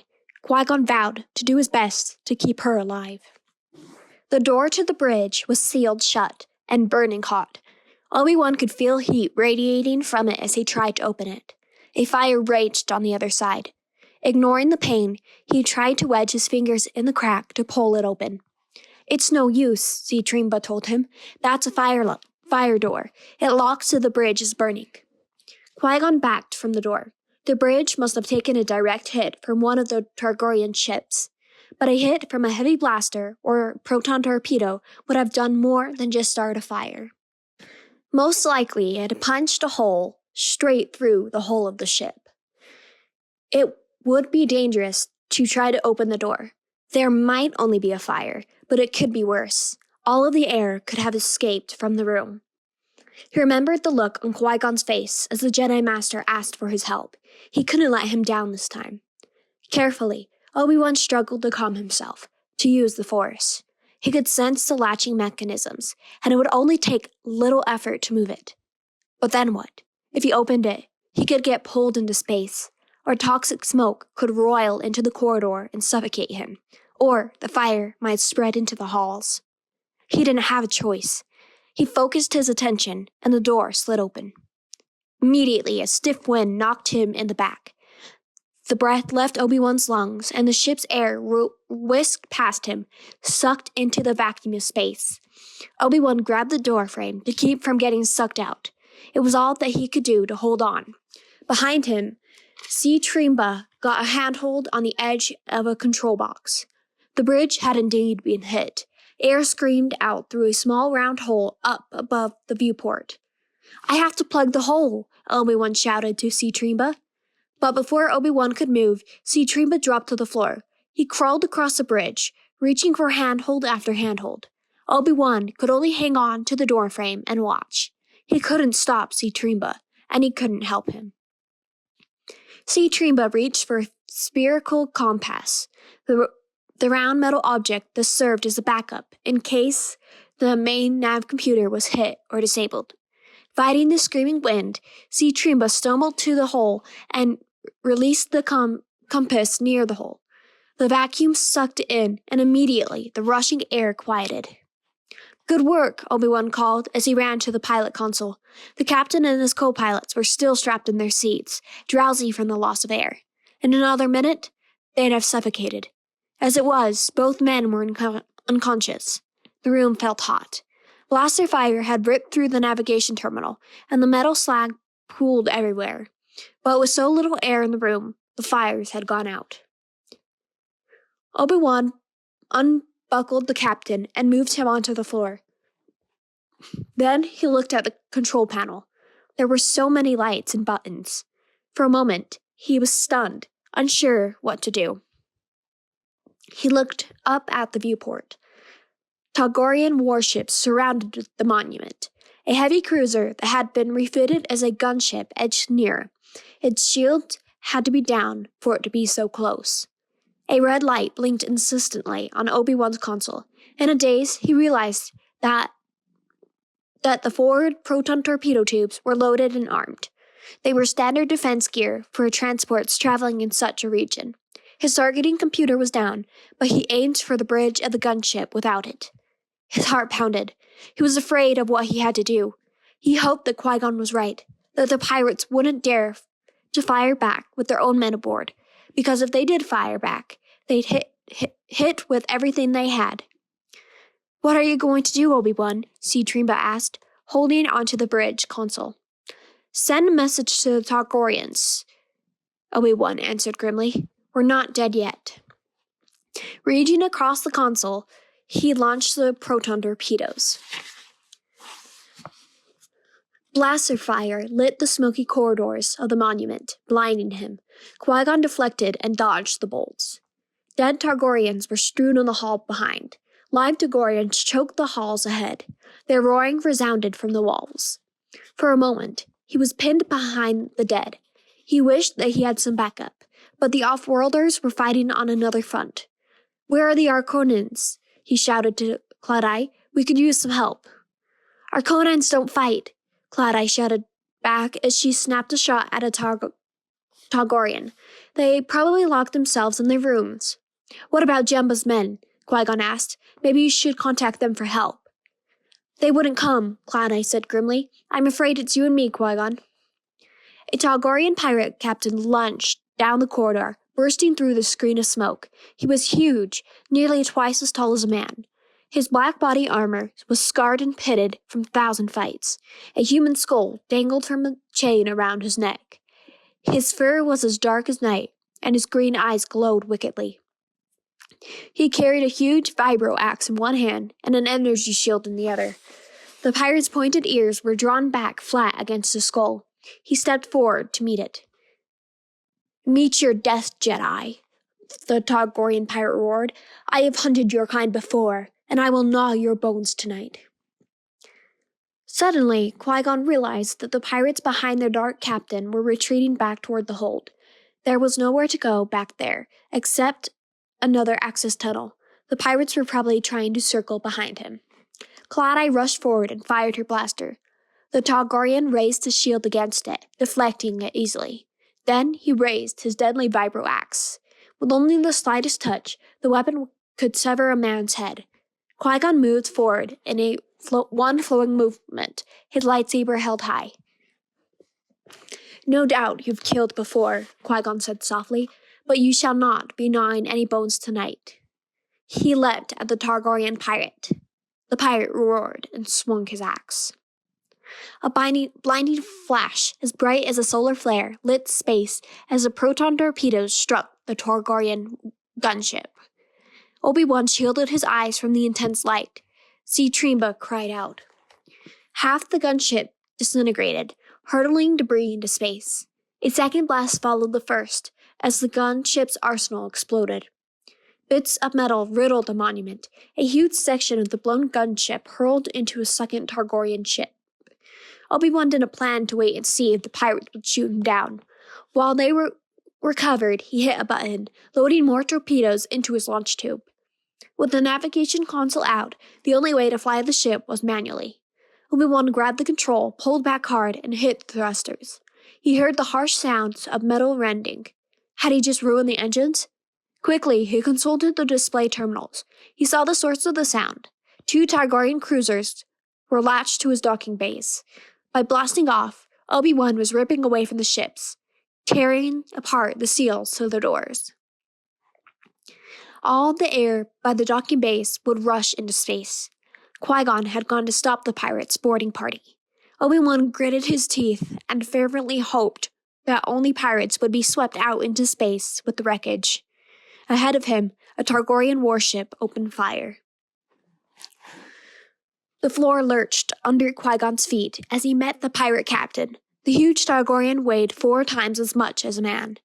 Even under normal circumstances, it would have been all that Qui-Gon could do to fend off the pirate. He tried to catch his footing as he blocked the monster's blow. The pirate almost fell, but recovered in time to raise the vibro axe. The blade bit deep into Qui-Gon's right shoulder, driving him to the floor.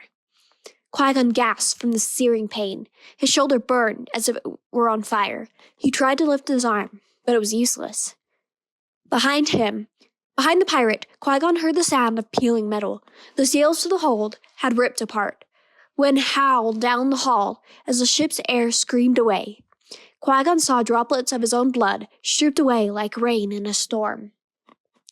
Debris came hurtling down the hall, blasters and helmets of dead Targorians. They battered the huge Targorian pirate, and he raised his shield, fighting forward, pressing the attack.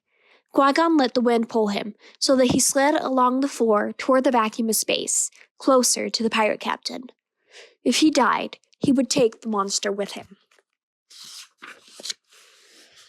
Heavy blaster fire ripped through the hull of the monument. The Targorian warship had taken aim at the bridge, but with the sudden thrust of the huge ship, the blaster bolts had struck the ship behind their mark. Obi-Wan pushed away the thought of who might have died in that attack. He reversed thrusters. The warship's next salvo fell short, blasting harmlessly into space. Obi-Wan took a half moment to aim his proton torpedoes, then launched them down the warship's gullet. As he was sucked toward the space vacuum, Qui-Gon called his lightsaber to his left hand. He aimed a blow at the pirate captain's feet. The Targorian grabbed a handhold and leapt high, evading the cut, then landing directly on Qui-Gon's left arm with his booted feet. Fighting the pain, Qui-Gon tried to bring up his lightsaber, but the huge Targorian had him pinned. Qui-Gon twisted desperately, but he couldn't get away. With his left arm pinned and his right arm badly wounded, Qui-Gon could do little to fight the monster. The pirate captain roared madly in triumph, and the wind seemed to roar with him. It tore down the corridors like a tornado. Qui-Gon could hardly breathe. Suddenly, the pirate's head disappeared. The huge Targorian hurtled backwards, grabbed by the fury of the wind. Qui-Gon looked up the hall. Cloud-Eye crouched on the floor, desperately clinging to the handle of a locker door with one hand, her heavy blaster in the other. In the heat of the battle, the Targorian pirate had forgotten about the woman. Down the hall was a bulkhead door that should have been closed automatically when the air pressure dropped. With all the damage to the ship, it was no surprise that it hadn't worked. Qui-Gon was bleeding badly and could hardly breathe. Weakly, with the last of his will, he reached out with the force and moved a bit of debris, touching the controls to the door and sliding it closed. As the wind stopped screaming through the ship, everything became deathly silent. All that Qui-Gon could hear was his own heart beating and Cloud-Eye gasping for air. The Targorian warship exploded in a burst of light. Sea-Tramba worked at the communications console, launching distress beacons. It might take days for the Republic ship to respond, or one could arrive in a matter of seconds. It was impossible to know who would be traveling the space lanes. Suddenly, the Targorian warship peeled away from the monument. Their gunship and warship were destroyed. Their captain's cruiser and a second boarding vessel had ripped away from the monument's hull, and dead pirates could be seen littering space. The last of the pirates blasted off into hyperspace, never guessing that they'd been bested by a 12-year-old boy. Obi-Wan piloted the monument along the glimmering stars. Warning klaxons were ringing everywhere. Monitors showed air leaking from a dozen holes. "It looks like the ship's falling apart," Obi-Wan said to Sea-Tramba. Sea-Tramba nodded his triangular head worriedly. "We have to land now, Obi-Wan." "Land where?" Obi-Wan asked, looking ahead at nothing but empty space. Sea-Tramba bent over the nav computer. "It's not working," he said. "I know," Obi-Wan replied. "That's why I'm flying manually. Where are the crew? Why isn't anyone coming to help us?" "They're probably dealing with the wounded, or maybe they are wounded themselves." Sea-Tramba peered ahead through the view screen. "Wait, there!" Obi-Wan could just glimpse the planet ahead, a blue marble of the color of water, shot through with the white of clouds. "How do we know we can breathe the air?" Obi-Wan asked. "The atmosphere might be poison, the planet hostile." "It's got to be better than breathing in a vacuum," Sea-Tramba suggested. The Arconan's faceted eyes met Obi-Wan's. The great ship shuddered, and another warning monitor went off, signaling that the air pressure was dropping. "We don't think we have a choice," Trimba said softly. Gleb and his men hurried down the hallways through the Arconan side of the ship. Jemba the Hutt's miners had fought well against the pirates on their side, but dozens of stout Hutts and Whiphits had died. There was a good chance the Arconans would be dead too. Gleb was hoping to steal some loot from the bodies. But when he reached the doors to the Arconan hold, he found that the Arconans hadn't fought at all. Instead, they let their Jedi pet protect them. Gleb glanced around a corner and saw the hated Clad-Eye helping Qui-Gon off the floor. The Jedi had a deep wound in his shoulder, and his left arm was sore and swollen. The Hutt smiled and jerked his head back from the corridor before anyone looked his way. He whispered to the Whiphit at his back, "Go and tell Jemba, the Arconans are all cowards who dared not come out of their rooms to fight, and their precious Jedi looks as if he's barely alive. Now is a good time to strike." Obi-Wan flew over a watery world from daylight into darkness, to a night lit by 5 glowing moons that hung in the sky like multicolored stones. Beneath him, enormous creatures flew in great flocks. They were silvery in the moonlight, with long bullet-shaped bodies and powerful wings. They looked like some strange species of flying fish whose wings had evolved to a remarkable size. They stretched their wings wide, half asleep as they rode the wind. Some of them looked up at his ship curiously. Clinging to the manual controls with the ship buckling and rattling, Obi-Wan could see only ocean in every direction. Then, at last, on the horizon ahead he glimpsed one small rocky island, waves breaking against its shore. He aimed the ship at the rock, held tight to the controls, and groaned with effort as he tried to slow the ship's fall.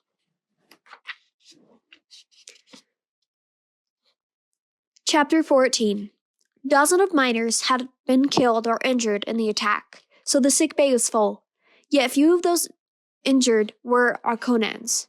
As Clad-Eye predicted, all of the Arconans but Trimba had locked themselves in their rooms at the first sign of danger.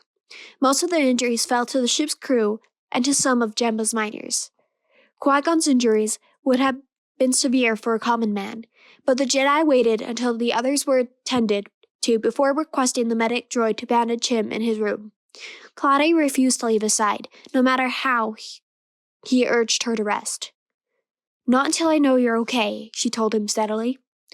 Obi-Wan had landed the ship only a few meters from the rocky beach.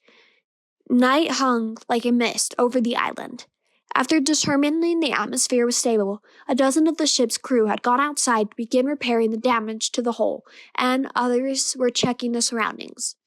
The silvery dragons were everywhere, riding the night sky, apparently asleep on the wing.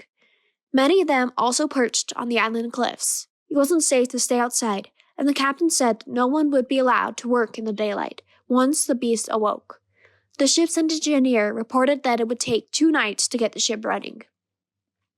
Obi-Wan reached Qui-Gon's cabin just as the medic droid finished spraying a disinfectant bandage over Qui-Gon's ghastly wound. Then he began to glue the wound closed. The pirate chieftain's vibro axe had slashed Qui-Gon across the back of his shoulders, down to the ribs. Obi-Wan felt dizzy just looking at the wound, but Qui-Gon sat quietly, letting the droid do his work. "You're lucky to be alive," the medic droid told Qui-Gon, "but your wound should heal in time. Are you sure you don't want something to ease the pain?" "No, I'll be fine," Qui-Gon answered, his voice steady. He turned his gaze to Clad-Eye. "Now will you get some rest?" She nodded wearily. "I'll check back on you later." Clad-Eye left with the medic droid. The door hissed closed behind them. Qui-Gon eased himself into a chair. Obi-Wan waited for him to speak or acknowledge his presence. Qui-Gon's blue gaze studied Obi-Wan keenly for a moment. "Obi-Wan, when you accelerated the ship, what thoughts did you have?" "Thoughts?" Obi-Wan asked doubtfully. "I wasn't thinking about much of anything. I was afraid of the pirates, and I just knew that I had to get away fast." He was too exhausted to care too much about giving a wrong answer. Better to just speak the blunt truth. Qui-Gon would approve of his actions or not. He was tired of trying to please him. So you didn't think about the fact that you would tear the ships from the docking bays and kill hundreds of pirates in the process? Qui-Gon asked in a neutral tone. I didn't have time to think about what I was doing, Obi-Wan replied. The Force led me. Were you frightened? Angry? Both, Obi-Wan admitted. I fired on the pirates. I killed, but I didn't do it in anger. I did it to save lives. Qui-Gon nodded, just the smallest of movements. I see. It was the answer Qui-Gon had been looking for. It demonstrated that Obi-Wan was growing stronger in the ways of the Force. Yet Qui-Gon felt strangely dissatisfied. He tested his heart. Had he actually wanted the boy to fail his test? That would be a great flaw for a Jedi. But he couldn't help himself.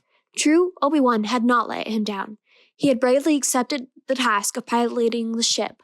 Hundreds of lives had been in his hands, and he had not hesitated. He had done honor to his training. And why was it so hard for Qui-Gon to trust him still? Because I trusted another.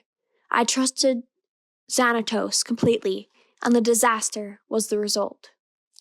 The sense of loss was so great that even now, Qui-Gon felt it like a living wound. He'd rather have taken a dozen blows from the pirate chieftain's vibro axe than to ever feel such loss and pain again. Obi-Wan stood before Qui-Gon confused. He was so tired he was almost weaving on his feet. Had he answered badly or well? He didn't know.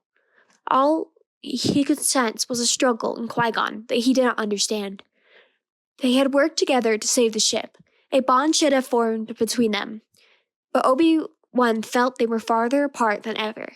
Should he speak? Perhaps if he asked Qui-Gon what he was thinking, the Jedi would tell him. But before Obi-Wan could raise his nerve, a vicious pounding sounded at the door. Obi-Wan hurried to open it. Citremba rushed in. The Arconan was out of breath, panting. What's wrong? Qui-Gon asked. He stood and tenderly stretched his shoulder to see how well the glue had set. Please come quickly, Citremba panted. Jemba the Hutt has stolen our dactyl. Chapter 15. You won't get away with this, Qui-Gon warned Jemba the Hutt. He spoke calmly. Behind Qui-Gon, dozens of Arconans stood silent. Obi-Wan stood among them, watching the Jedi's back. Qui-Gon was sorely wounded and seemed on the verge of collapse. Jemba shook in amusement like a giant gray worm. What can you do, puny Jedi? He boomed gleefully. No one can stop the great Jemba. Your Conans were too frightened to face the pirates. They hid while my men fought and died. Soon these cowards will be my slaves. Jemba and his men had taken over the Arconan Lounge, a wall of off-world miners. Hutts, whippets, humans, and droids backed Jemba. The off-worlders stood ready for battle. Qui-Gon, Obi-Wan, and the Arconans stared down the barrels of at least 30 blasters. Some of the off-world thugs also held shields and wore armor. Jemba's men obviously held more than just the Arconan dactyl. They held most of the ship's weapons. Obi-Wan felt outraged. Beside him, Claudine was livid. She held her hands down loosely, ready to draw her weapon. But she and the Arconans would be vastly outgunned. It is not justice you seek, Jemba, Qui-Gon tried to reason. You hope only to satisfy your greed. Nothing will be solved this way. Put down your weapons. Qui-Gon called on the Force, trying to coax the Hutt to stop this madness. But for hours now, he had been focusing on his wound, trying to speed its healing, ignoring his own pain. He was too weak to persuade the Hutt. Jemba waved a hand as if testing the air. Ooh, is that your powerful force I feel? Ha! He spat. Your Jedi tricks are so puny, they make me laugh. They cannot work on the great Jemba. And look at yourself, Jedi. You don't have the sense to stay out of the way of a vibro axe. Anyone can see you are too frail to fight. There is nothing you can do to stop me. Fury filled Obi-Wan at the Hutt's taunting. He leapt past Qui-Gon, directly in front of Jemba. I can stop you, he shouted. He brought up his lightsaber. Jemba's huge eyes narrowed in anger. The thugs who surrounded him held their ground. They weren't afraid of a mere boy. "What, Jedi?" Jemba said contemptuously to Qui-Gon. "You send a child to fight me? Is this some insult?" Jemba looked to his right and left and raised a huge fist. If he let it fall, Obi-Wan knew that it would be the signal for his men to open fire. Obi-Wan would not be able to deflect more than a few blaster bolts. Qui-Gon reached out and touched Obi-Wan's elbow. "Put your lightsaber away," he said calmly. "You can't win like this. If he opens fire, people will die needlessly. A Jedi must know his true enemies." Obi-Wan was shaking. He suddenly felt confused. "What do you mean?" he asked. Sweat streamed down his face. "Which one of them is our enemy?" "Anger is our enemy," Qui-Gon said reasonably. He shot a glare across the room to Jemba. "Greed and fear are also our enemies. The Arconans can live without Dactyl for a while. You do not need to fight now. Haste is another enemy." Obi-Wan saw the wisdom in Qui-Gon's words. He powered down his lightsaber, bowed to Jemba as if to a worthy opponent, and then stepped back. "A wise move, little one," Jemba said. Then the Hutt broke into a deep laugh. He shouted across the room to the Arconans, "I want workers, and I am willing to pay well." The Hutt's voice created a small echo. Behind Qui-Gon, Arconans began to mutter restlessly, almost a humming sound. Claudai shouted, "Off-world doesn't pay its workers well." Jemba pounded his chest. "I will pay in food and Dactyl," he said. "For a day of labor, I will give my workers a day of life." "You offered to pay these people with the Dactyl that you stole from them?" Obi-Wan asked. He could not believe what he heard. It was all he could do to restrain from launching himself across the room to hack Jemba to pieces. Jemba smiled hugely. "Indeed, those who work for me will live. Those who do not will die. What better pay can I give?" The Arconans had been talking softly. To Obi-Wan's further amazement, some of them immediately began to stride across the room toward Jemba. More followed. Tremba hesitated, then joined them. "Wait," Claudai commanded the Arconans. "What are you doing?" The Arconans stopped and looked back. "We are miners," Tremba said. "Whether we live under Jemba or under another, it matters not." "But Tremba, what of your freedom?" Obi-Wan asked. "You can't just give it up." Tremba looked at him sadly. "You are our friend, Obi-Wan, but you do not understand. Humans may value freedom as much as life, but we do not." As a group, the Arconans turned and headed toward Jemba. Obi-Wan struggled to understand his friend's words. Arconans were hatched in the nest where they shared everything. On Arcona, they dug into the soil for deep roots that held water and food. They relied upon one another wholly. Once, on Bandomir, they would mine for Jemba. As long as their community survived, as long as we remained, freedom did not matter. "If you go with him," Claudai warned, "he will take all that he can from you and give nothing in return except what is already yours by right. Jemba will grow huge, while the Arconans grow weak. Is that what you want?" "No," Tremba admitted, "but we do not wish to die." "Then you must fight him," Claudai urged. "When you are faced with danger, you build walls and hide behind them. That is the Arconan way. But when a dagger lip tears down your walls, you fight. Jemba is no better than a dagger lip. He intends to destroy us. We can defeat him." Claudai drew her blaster, and the off-world miners raised their weapons and shields, prepared to fight. Obi-Wan studied the fiery woman. Her fierceness filled the room.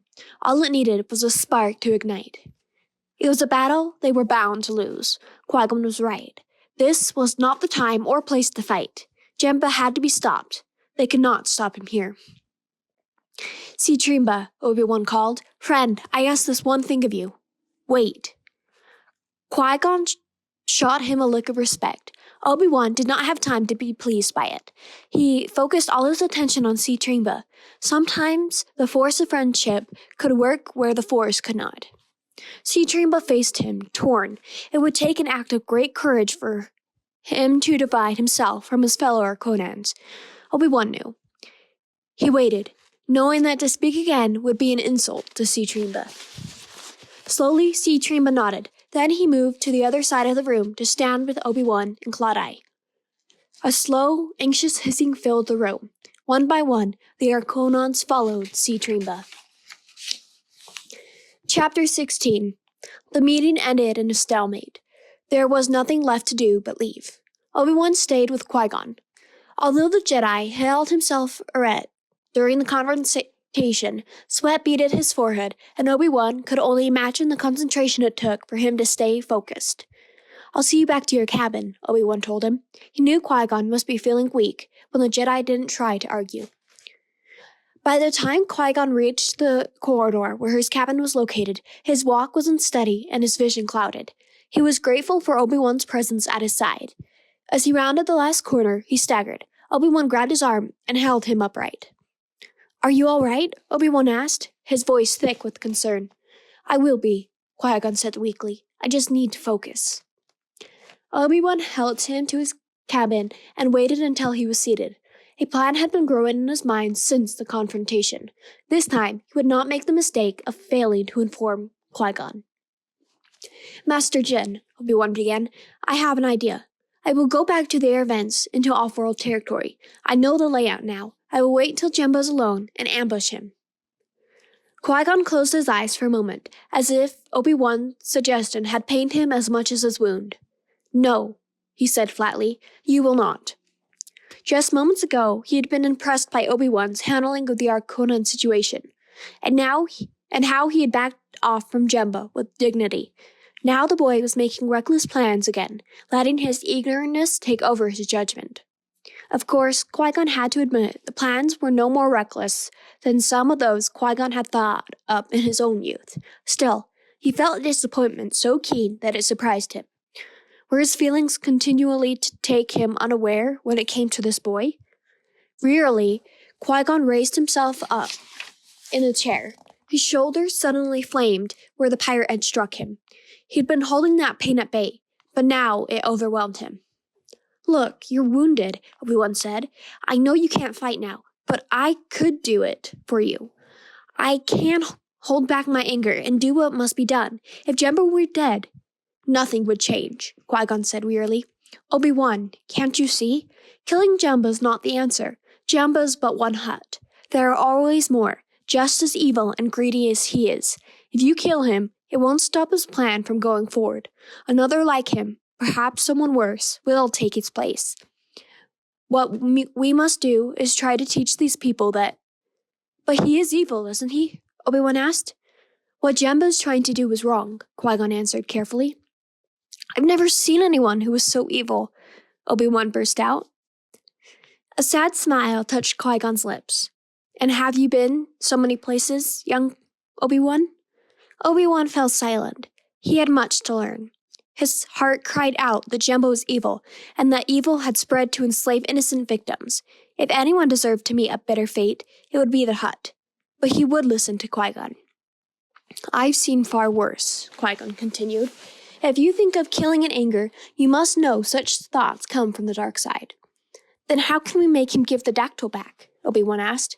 "You can't. You can't force people to be just and decent. Such qualities must arise from within.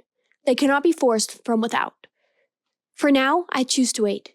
Perhaps Jemba will have a change of heart, or perhaps some darker fate awaits him. In either case, killing is not the solution." "But you've killed before," Obi-Wan added hesitantly. "I have," Qui-Gon admitted, "when there was no other choice. But when I kill, I only win a fight. It is a small victory. There are greater battles to be won, battles of the heart.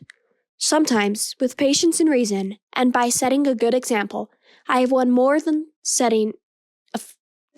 fight. I have turned my adversary into a friend." Obi-Wan considered this. Despite his pain and weakness, Qui-Gon was taking the time to explain his thoughts to Obi-Wan. Only yesterday, the Jedi most likely would have issued a stern order, then dismissed him. Something had changed between them. "You're testing me, aren't you?" Obi-Wan guessed. "You've changed your mind. You are considering me for your Padawan." He tried to keep the eagerness out of his voice. Qui-Gon shook his head. "No," he said firmly. I'm not testing you, Obi-Wan. Life tests you. Every day, it brings you new chances for triumph or defeat. And if you pass the test, it doesn't make you a Jedi. It makes you human. Obi-Wan stepped back, as if Qui-Gon had slapped him. With a rush of emotion, he saw into his own heart. He had been fooling himself. He had told himself that he had accepted Qui-Gon's decision, that all he wanted was his respect. But somewhere deep inside, he had hoped that if he acted bravely and well on this mission, Qui-Gon would change his mind. Now he saw the truth. Qui-Gon saw the change in Obi-Wan's eyes. The boy finally understood that his decision was final. He should have been relieved. The boy's anger had left him, but something else was gone as well. Obi-Wan's hopes for the future had also faded. Qui-Gon watched as Obi-Wan turned and wiped his face with his sleeve. Was the boy crying? Had he hurt him so deeply? But when Obi-Wan turned back, only sweat was gone from his face. Qui-Gon could see no glistening sign of tears. Instead, he saw the worst kind of defeat. It stung him. After all his noble talks of winning the hearts of enemies, he realized that he had just crushed the heart of a boy who only hoped to become his ally. Chapter 17. Obi-Wan left Qui-Gon's cabin in a daze. He needed rest, but he could not seem to lie anywhere. He tried his cabin, then the lounge. At last, he wandered the halls aimlessly. He ended up near the engine rooms, staring out at the wastelands of the unnamed planet. 5 moons, in shades of red and blue, hung like ripe fruit out over a silent ocean. A flight of dragons hovered high in the air, asleep on the wing. The island shore was nothing more than a treacherous bit of white-carved rock. Farther inland, dark volcanic peaks vented steam, and there dragons perched by the hundreds. A door hissed open behind him. A moment later, Tremba stood by his side. "We have been searching for you," he said. "I need to think," Obi-Wan answered. He was glad to see his friend. Tremba had showed him the greatest trust in the meeting with Jemba. He had forged their friendship, and they both knew it. "May we ask what you are thinking about?" Tremba asked hesitantly. "I thought that my time in the temple was hard in many ways," Obi-Wan said. "The days were filled with study and effort. The very best was expected of us. I respected my teachers so much, and I thought I knew what I needed not only to survive, but to excel." Obi-Wan took a breath. "Now I see that I had no idea what kind of evil the universe could show me. I've never seen real greed before, not like the greed of the pirates or Jemba. It sickens me." "As it should," Tremba agreed. "It is a horrible thing." "And I'm wondering, do I have the seeds of the same greed?" Obi-Wan wondered. Tremba looked at his friend, puzzled. He saw great anguish in Obi-Wan's face. "Why would you ask that, Obi-Wan?" "Because all my life I wanted to be a Jedi. I craved it so much. I was willing to fight for honor. And I became angry when others stood in my way." "A Jedi gives much to his fellow men," Tremba answered thoughtfully. "He protects the weak. He battles for the common good." "We do not think it is evil for you to want to do well." "No, that is not greed." Obi-Wan nodded, still looking out at the dark sea. He felt a deep longing to be home, back at the temple, where things had clarity and purpose. Here he felt lost. "It will be light in a few hours. You have done so much for me already, Tremba, but will you help me one last time?" "Of course we shall," Tremba said promptly. "But how?" "Help me overcome my anger," Obi-Wan said. His fingers were curled into fists. He looked down at them and uncurled them, then gripped the frame of the view screen. "I feel such rage toward Jemba. He wanted to use other people for his own gain, and I want to kill him for that. But I don't like the way I feel right now. Qui-Gon was right. If I try to stop Jemba, I would be doing so only to satisfy my own rage." "You seem calm," Tremba observed. "Something has happened," Obi-Wan told him quietly. "I just realized something. Qui-Gon will never take me as a Padawan. He feels I am unworthy, and perhaps he is right. Maybe I wouldn't be good at it." "And you're not angry?" Citrimba asked, surprised. No, Obi-Wan said. I feel strange, Citrimba. It's as if a burden has been lifted from me. Perhaps I could be a good farmer, and to be a good person is more important than being a Jedi. But what about Jimba? Citrimba asked. Yoda once told me there are trillions of people in the galaxy, and only a few thousand Jedi Knights. He said we cannot try to right every wrong. All creatures must learn to stand for what is right, and not always rely upon the Jedi. Perhaps that is what the Arconauts must do. I don't know about the future, but today I choose not to fight. Obi-Wan turned to Citrimba.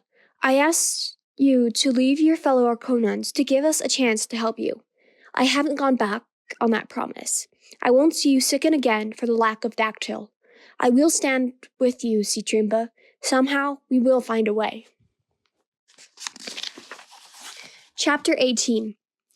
Qui-Gon's Jedi healing techniques required him to put all his energy toward knitting his torn muscles and fighting infection. Yet time and again, he found his thoughts returning to Obi-Wan, to the look of defeat on the boy's face during their talk. Why did the boy exert such a persistent tug? He had seen so many boys over the years.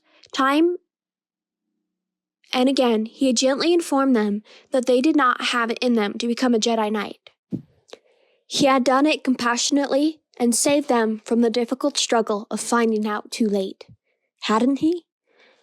Resolutely, Qui-Gon settled himself on the sleep couch. Regrets would keep him awake, and he needed sleep. The ship was eerily quiet.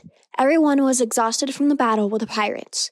Qui-Gon heard nothing but the slap of waves on the shore and the soft, rhythmic murmur of some animals skittering under the ship. He hoped the sound would lull him to sleep. But he slept restlessly. Due to pain or regret, he couldn't say. Half awake from a tortured dream, Qui-Gon rose and crossed for a towel to wipe his sweaty forehead. He drank some water, then rested his hot forehead against the cool transit steel of his small portal. The craggy cliffs in the distance seemed to shimmer and vibrate. Was his fever getting worse? An odd yellow mist blurred his vision. He had risen too soon. Qui-Gon felt his way back to the sleep couch. This time, he fell into a deep, dreamless sleep. When he woke in the early morning, his right arm was stiff but better. A ship's droid had mended and cleaned his robes. As he donned them, he realized he was hungry. It was a good sign. As he headed for the kitchen, he saw that the ship was abuzz. Our Arconauts rushed past him, carrying crates of their personal belongings. He asked one what was wrong. The tide is coming in, the Arconaut said, and it might swamp the ship. The engines are all down for repair, and we won't get them up in time. We have been ordered to evacuate. Evacuate? Qui-Gon said in surprise. With the dragons outside, that sounded dangerous. Evacuate to where? Into the hills, higher up on the island. The ship's crew found some caves. We must reach them before the sun is in the sky and the dragons awake. The Arconauts rushed away, heavy packs and boxes in tow. From bad to worse, Qui-Gon realized.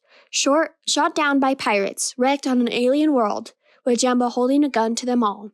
And now they would have to abandon ship, hide in caves with limited supplies. He could feel a rising danger. Perhaps the pirates would come to finish them off. Or maybe they'd all starve or die fighting one another. Perhaps the tide would rise so high that they'd flood the whole island. The Arconauts rushing past looked weary and battered. They had not gone dactyl last night and would have none this morning. Qui-Gon wondered how long they could keep going without it. He strode to Cloud-Eye's cabin and found her hurriedly packing her belongings. Her door was open. She looked up when he entered the room. You'd better hurry and pack, she said. The tide is coming in fast, and the sun will rise soon. We have to get off the ship. She grinned as she pushed a strand of red-brown hair out of her eyes. Her green eyes gleamed with mischief. Jemba is furious. Maybe he's afraid he won't fit in the cave. Why is he so angry? Qui-Gon asked curiously. Cloud-Eye shrugged. Because it's something out of his control, I suppose. At first he thought the crew was lying, But even he had to realize we could drown if we stayed. It was almost worth it just to see him back down. Qui-Gon frowned. How soon do the Arconans need Dactyl? The amusement in Claudine's eyes instantly changed to worry. Some of them are already beginning to fade, she said quietly. If they don't get Dactyl by tonight, they'll start to sicken and die. So soon, Qui-Gon muttered. Something nagged at him, an instinct telling him that he had overlooked something. Jemba's anger, the soft tread of animals, a solid cliff that moved, a yellow gaze. But no animals lived on the island, only dragons. The crew had investigated for predators shortly after they landed, and the haze hadn't been in front of his eyes. The cave in the cliff itself had been glowing with a faint yellow light. Realization sparked within him. Tell your Conans not to be afraid, he told Claudia crisply. I think I know where the Dactyl is. I'll be back as soon as I can. I'll come with you, Claudia offered instantly, or we could round up some help. Qui-Gon considered this. No doubt the Dactyl would be guarded, but with hungry dragons hunting in the morning skies, too many people might attract their attention, not to mention that Jemba would be on the watch. But one man, dressed in dark robes, traveling alone. I'm sorry, Claudia, he said. I know you will hate what I'm about to ask you to do. I'll do anything, Claudia declared fiercely. We have to find that Dactyl. No, you don't understand, Qui-Gon said. I'm asking you to wait. Gleb the Hutt was good at following orders, especially when he knew that Jemba might eat his tail if he didn't. He sat on a rock midway up the cliffside, his blaster rifle at the ready. From here, he had a good view of the ship. Jemba had sent him here for two reasons: to protect the miners and Arconans as they evacuated the ship, and to make sure that no one climbed to reach the high caves. Not that Jemba cared about the Arconans, but now they were his property. He was protecting an investment. So far, the dragons that hovered up so high in the air and that perched on the craggy rocks in the hills had not spotted the Hutts and Arconans and whipheads. The early morning mist shrouded them from view. Yet Gleb kept careful watch, prepared to shoot any dragon that swooped from the sky, or any Arconan that gave him trouble. Last night, darkness had provided a cover for the hard climb upward into the cliffs with the Dactyl. Jemba had ordered the whipheads to do most of the work. Their feet were heavily padded and would not make sounds while they loaded the Dactyl onto packs and snuck away from the ship. No one had seen them. Gleb was sure. The rest of the miners on the ship had been busy licking their wounds after the pirate fight, and the Arconans were too afraid to stick their flat noses out of the cabins. It had been a setback when the crew had ordered everyone off the ship and into the caves. Even Jemba had been worried that someone would stumble upon the cache of Dactyl. It was lucky that they had forced the whipheads to climb so high. The mist was starting to break up, but gray clouds were rolling in from the west. The air smelled of salt and distant lightning. Gleb worried that the lightning would drive more dragons to the ground here on the island. As the Arconans emptied from the huge dark ship, one man caught Gleb's eye, the Jedi Knight, Qui-Gon Jinn. He wore a cloak and hood, but Gleb instantly recognized him by his size and grace. Qui-Gon walked swiftly past the Arconans, as though anxious to reach the caves. Yet it was not like him to hurry to safety. Gleb fished a pair of micro-binoculars from his pocket and trained them on the Jedi. Qui-Gon climbed the hill quickly, without tiring, but instead of ducking into the first cave, where the Arconans had already gathered, he continued to climb, inching along a narrow edge in order to reach the side of the mountain without being seen. Gleb would have gladly slithered after the Jedi and shot him, but dared not to do so without Jemba's permission. He reached down to his comm unit and pressed a button. In seconds, Jemba answered. The Jedi Knight is heading up the mountain, Gleb said. Where is he going? Jemba barked. He sounded frightened, and for good reason. I don't know, but I don't like it, Gleb answered. Jemba hesitated only a moment. Take some reinforcements with you, and see that he doesn't return. See Trimba looked ill. The healthy greenish tone of his skin was fading to gray, and his small scales were beginning to flake off. Qui-Gon had been gone for hours now. When Claudine had told him that Qui-Gon had gone in search of the dactyl, frustration had filled Obi-Wan. He accepted that he would not be the Jedi Padawan, but couldn't Qui-Gon ask him for help just once? Of course he hadn't. Of course he had gone alone. In the dark cave, Obi-Wan studied his friend with a frown. The huts and whippets had taken the only lights into a larger cavern, so that only the reflected light had worked its way in. The Arconons had settled into the back of the farthest cavern, and what strange caverns they were. Each cave measured 4 meters wide at its narrowest point, and 10 meters tall. Perhaps a dozen passages led to the surface, but tunnels opened wide into huge hollows in many places. Claw marks on the floor showed that an animal had dug them, yet the Arconons had found nothing in the lair. The off-worlders guarded the entrance to make certain no one fled. Stalactites hung overhead like glittering spears, and there was nothing to sit on but broken stone.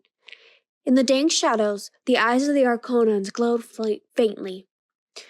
Citrima was humming an Arconon. Others nearby did the same. Obi-Wan leaned close to his friend. "What are you humming?" he asked softly. "We sing a song of thanksgiving," Citrima said. He translated for Obi-Wan. "The sun is finally hidden, and here our world is black.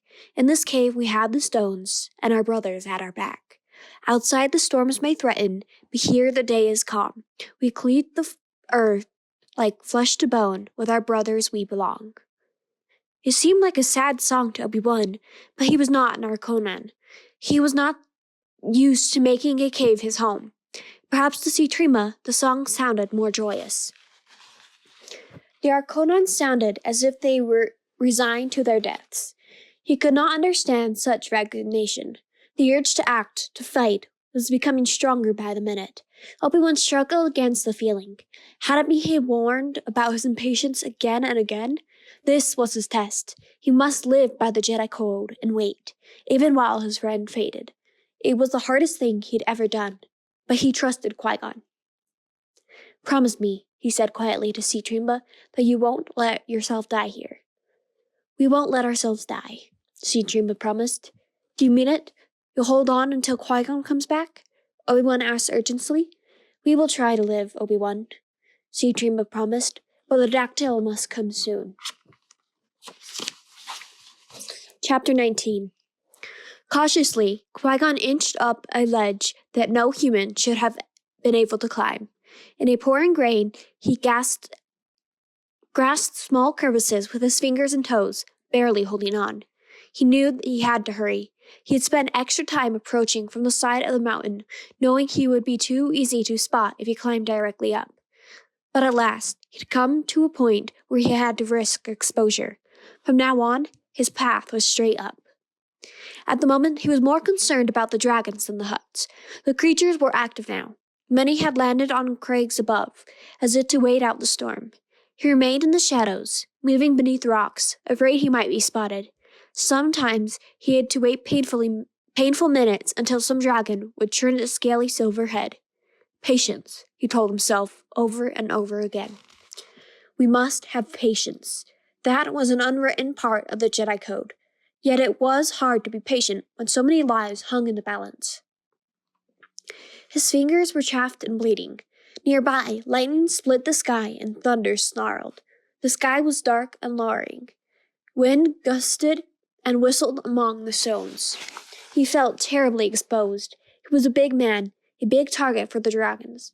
A flash of lightning could expose his position or even knock him to his death. He stopped for a long moment, panting. Rain poured down his forehead and made his clothes feel heavy. He felt half frozen and still weak from the wounds the pirates had dealt. He glanced toward the ocean. Not far off, a gleaming dragon dropped like a blaster bolt toward the sea, its wings folded. It plunged into the pounding surf, then flapped its wings. As it rose from the white-capped waves, a huge glittering fish wiggled in its mouth. Thankfully, the dragon had not seen him, or if it had, it did not care for human flesh. Perhaps the dragons had never seen animals on land and did not think to hunt there. Qui-Gon did not dare look down. Up above, him a few hundred meters, he could see a faint mist vented from a crevice blowing wildly in the wind. It would take the sharp eye of someone who knew what they were looking for, but the mist was definitely tainted with yellow. The dactyl would be there. The travel was hard. There were no trails. Not a rock on this planet had ever been crushed underfoot. If he stepped on a rock, it was likely to twist beneath him. Even if it didn't turn, they felt sharp and painful beneath his feet. The only plants he found were small gray lichen that crusted over everything.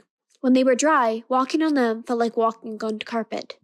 But once the morning rains began to fall, the lichens turned slick. Though he could feel the force guiding him to the dactyl, it still seemed an almost impossible task. Lightning sizzled through the air.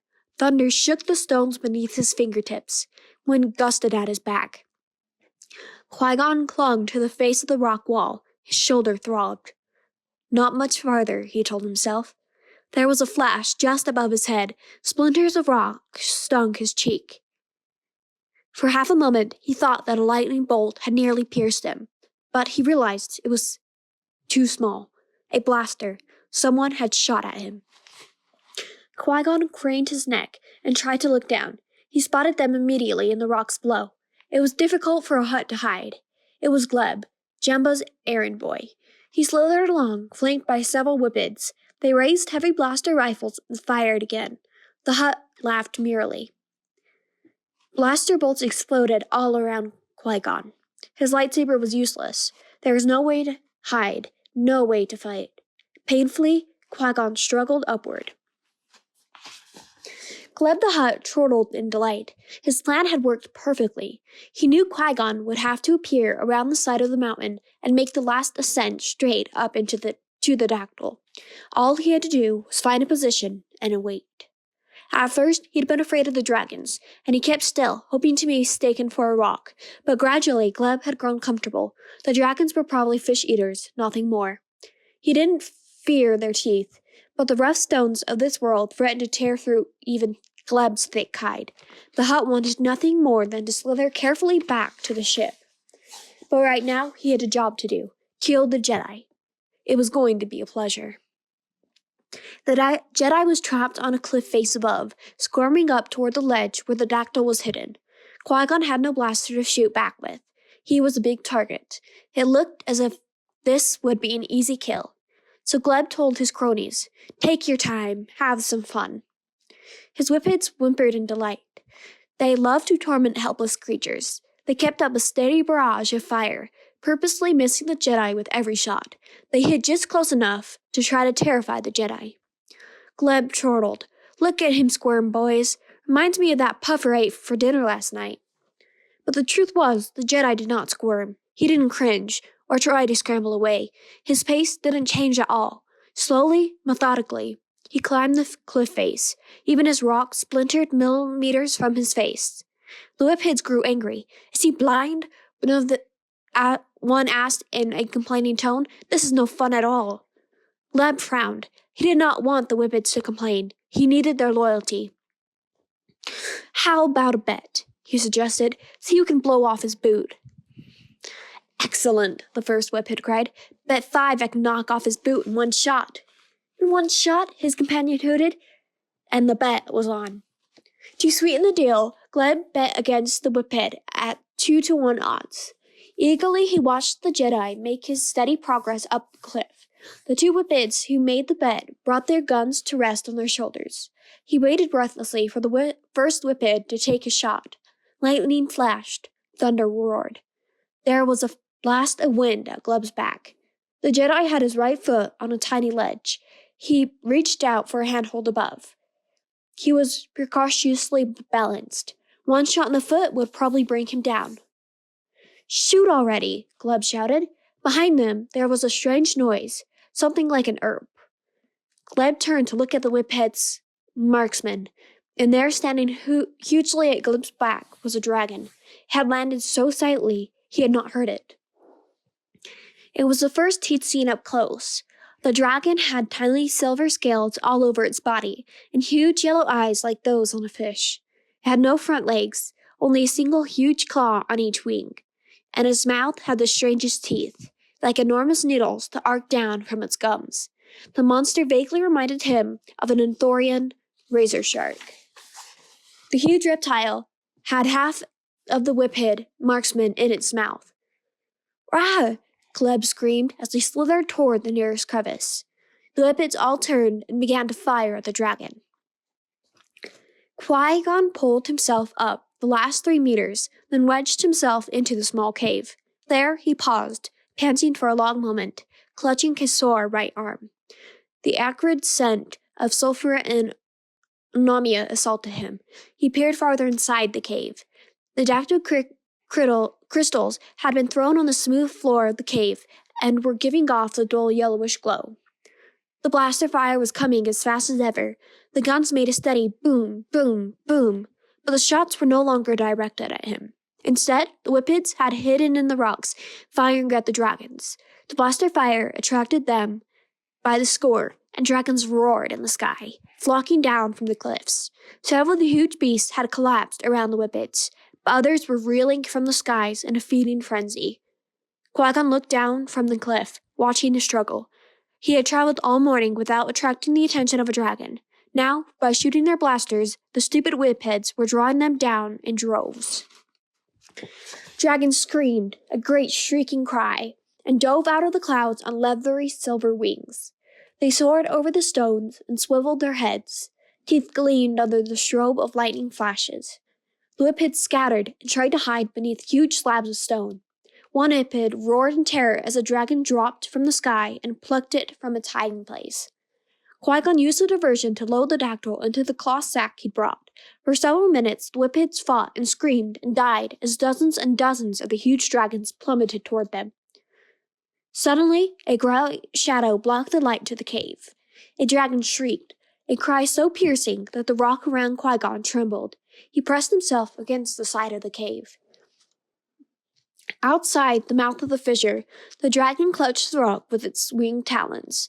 It let out the piercing cry again, and Qui-Gon knew it was no use. He had been seen. As dragons hurled from the sky, Gleb slithered quietly away. The huge hairy whipheads danced among the rocks, shooting their blasters and bellowing roar cries. They made quite a diversion. Fortunately for Gleb, young cats, like certain kinds of worms and slugs, are adept at squeezing through tight holes and wedging themselves between rocks. Thus Gleb moved quickly away from the huge whipheads and let them battle the dragons alone. He was halfway down the mountain when he finally dared to stick his head up enough to gaze off toward the vast ocean. Even then, he held his heavy blaster rifle close to his chest. The tide had indeed risen and now lapped against the hull of the monument. But it looked as if Jemba had fled the ship in vain.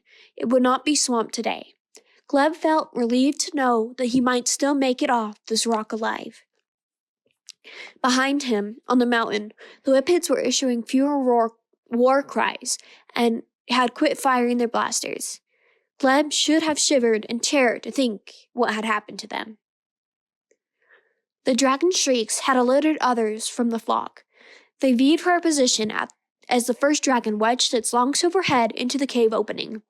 Lightning streaked through the sky behind it.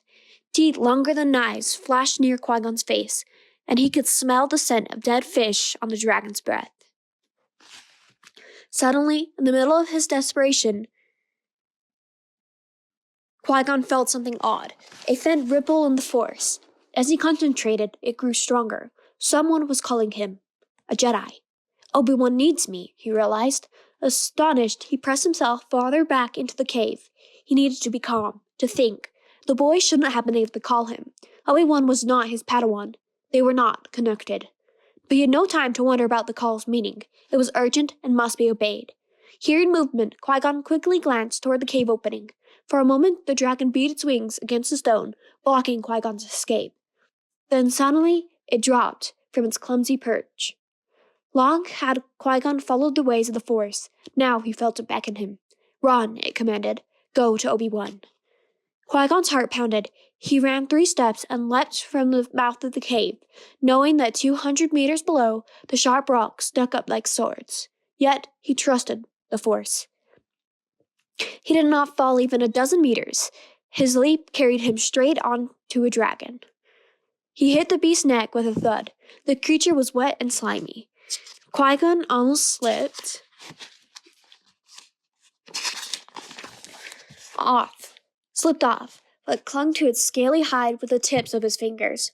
The sore muscles in his shoulders throbbed and burned. He managed to swing his leg up and over, so that he was riding squarely on the dragon's back. The creature roared in terror, had been flying up to eat the Jedi. Now it shook its neck, trying to throw him off. It shrieked again and again, then wheeled in panic and flapped its wings, dropping toward the sea. Qui-Gon clutched his precious bag of dactyl in one hand and leaned close to a dragon's neck. Using all the power he could muster, he whispered to the dragon, "Friend, help me. Take me to the caves. Hurry." The dragons that were hunting whippets heard the desperate shriek of Qui-Gon's mount. They looked up and saw the man on its back. Now the dragons rose in a flock to give chase. His mount flapped its wings and sped toward the caves. Qui-Gon wasn't sure if he could control the beast for long, for its small mind was cruel, and it was driven by a ravenous hunger. Gleb had been lamenting the death of his whiphead henchman when he glanced back toward the mountains. Dragons flocked there by the hundreds. To his amazement, he saw Qui-Gon Jinn leap from his crevice onto the back of a hunting dragon. The Jedi wheeled away, down toward the ship. Gleb's dropped, and he dove for cover beneath a rock. There he sat trembling. The Jedi was alive, and heading back down the mountain. That meant only one thing. Gleb was done for. Jemba would kill him with one blow as soon as he showed his face, or perhaps he would kill him slowly, as a lesson. He had not clawed his way to a position of power, second only to Jemba, to let a Jedi defeat him. He had worked so hard. All that killing, all that torture of innocence, all that profit. It could not go to waste. He would have to kill the Jedi himself before Qui-Gon reached the cave and Jemba saw him. As fast as he could, Gleb slithered among the rocks. Chapter 20. In the caves, the Arconons were fading fast. Their bioluminescent eyes were growing dim, like fading embers from a fire. Nearby, Claudai and a couple of other humans helped care for the failing Arconons. The usually fiery woman looked drained, worn out. There was really nothing they could do for the Arconons except make them comfortable. Citrima hadn't stirred in hours. He whispered to Obi-Wan that he was saving his strength. Yet Obi-Wan guessed that his friend was really too weak to move. Obi-Wan was desperate. He hated sitting by, unable to help, as his friend slowly died. A dozen times he had the thought of running out to find Qui-Gon, but he resisted the urge. He had to stay by his friend's side and protect him. Obi-Wan rested his forehead on his knees in despair. He stared at the cave floor. What was the use of all his Jedi training? He had never felt so helpless. Nothing he had learned, nothing even Yoda had told him, could have prepared him for this moment.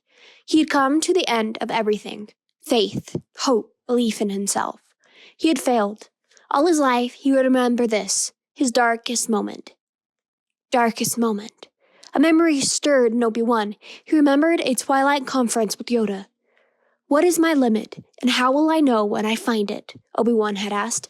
"And if I am pushed to the last, where can I turn for help?" That was when Yoda had told him that in moments of extreme danger, when he had done everything he could use the Force to call another Jedi. "Close you must be," Yoda said. "Connected."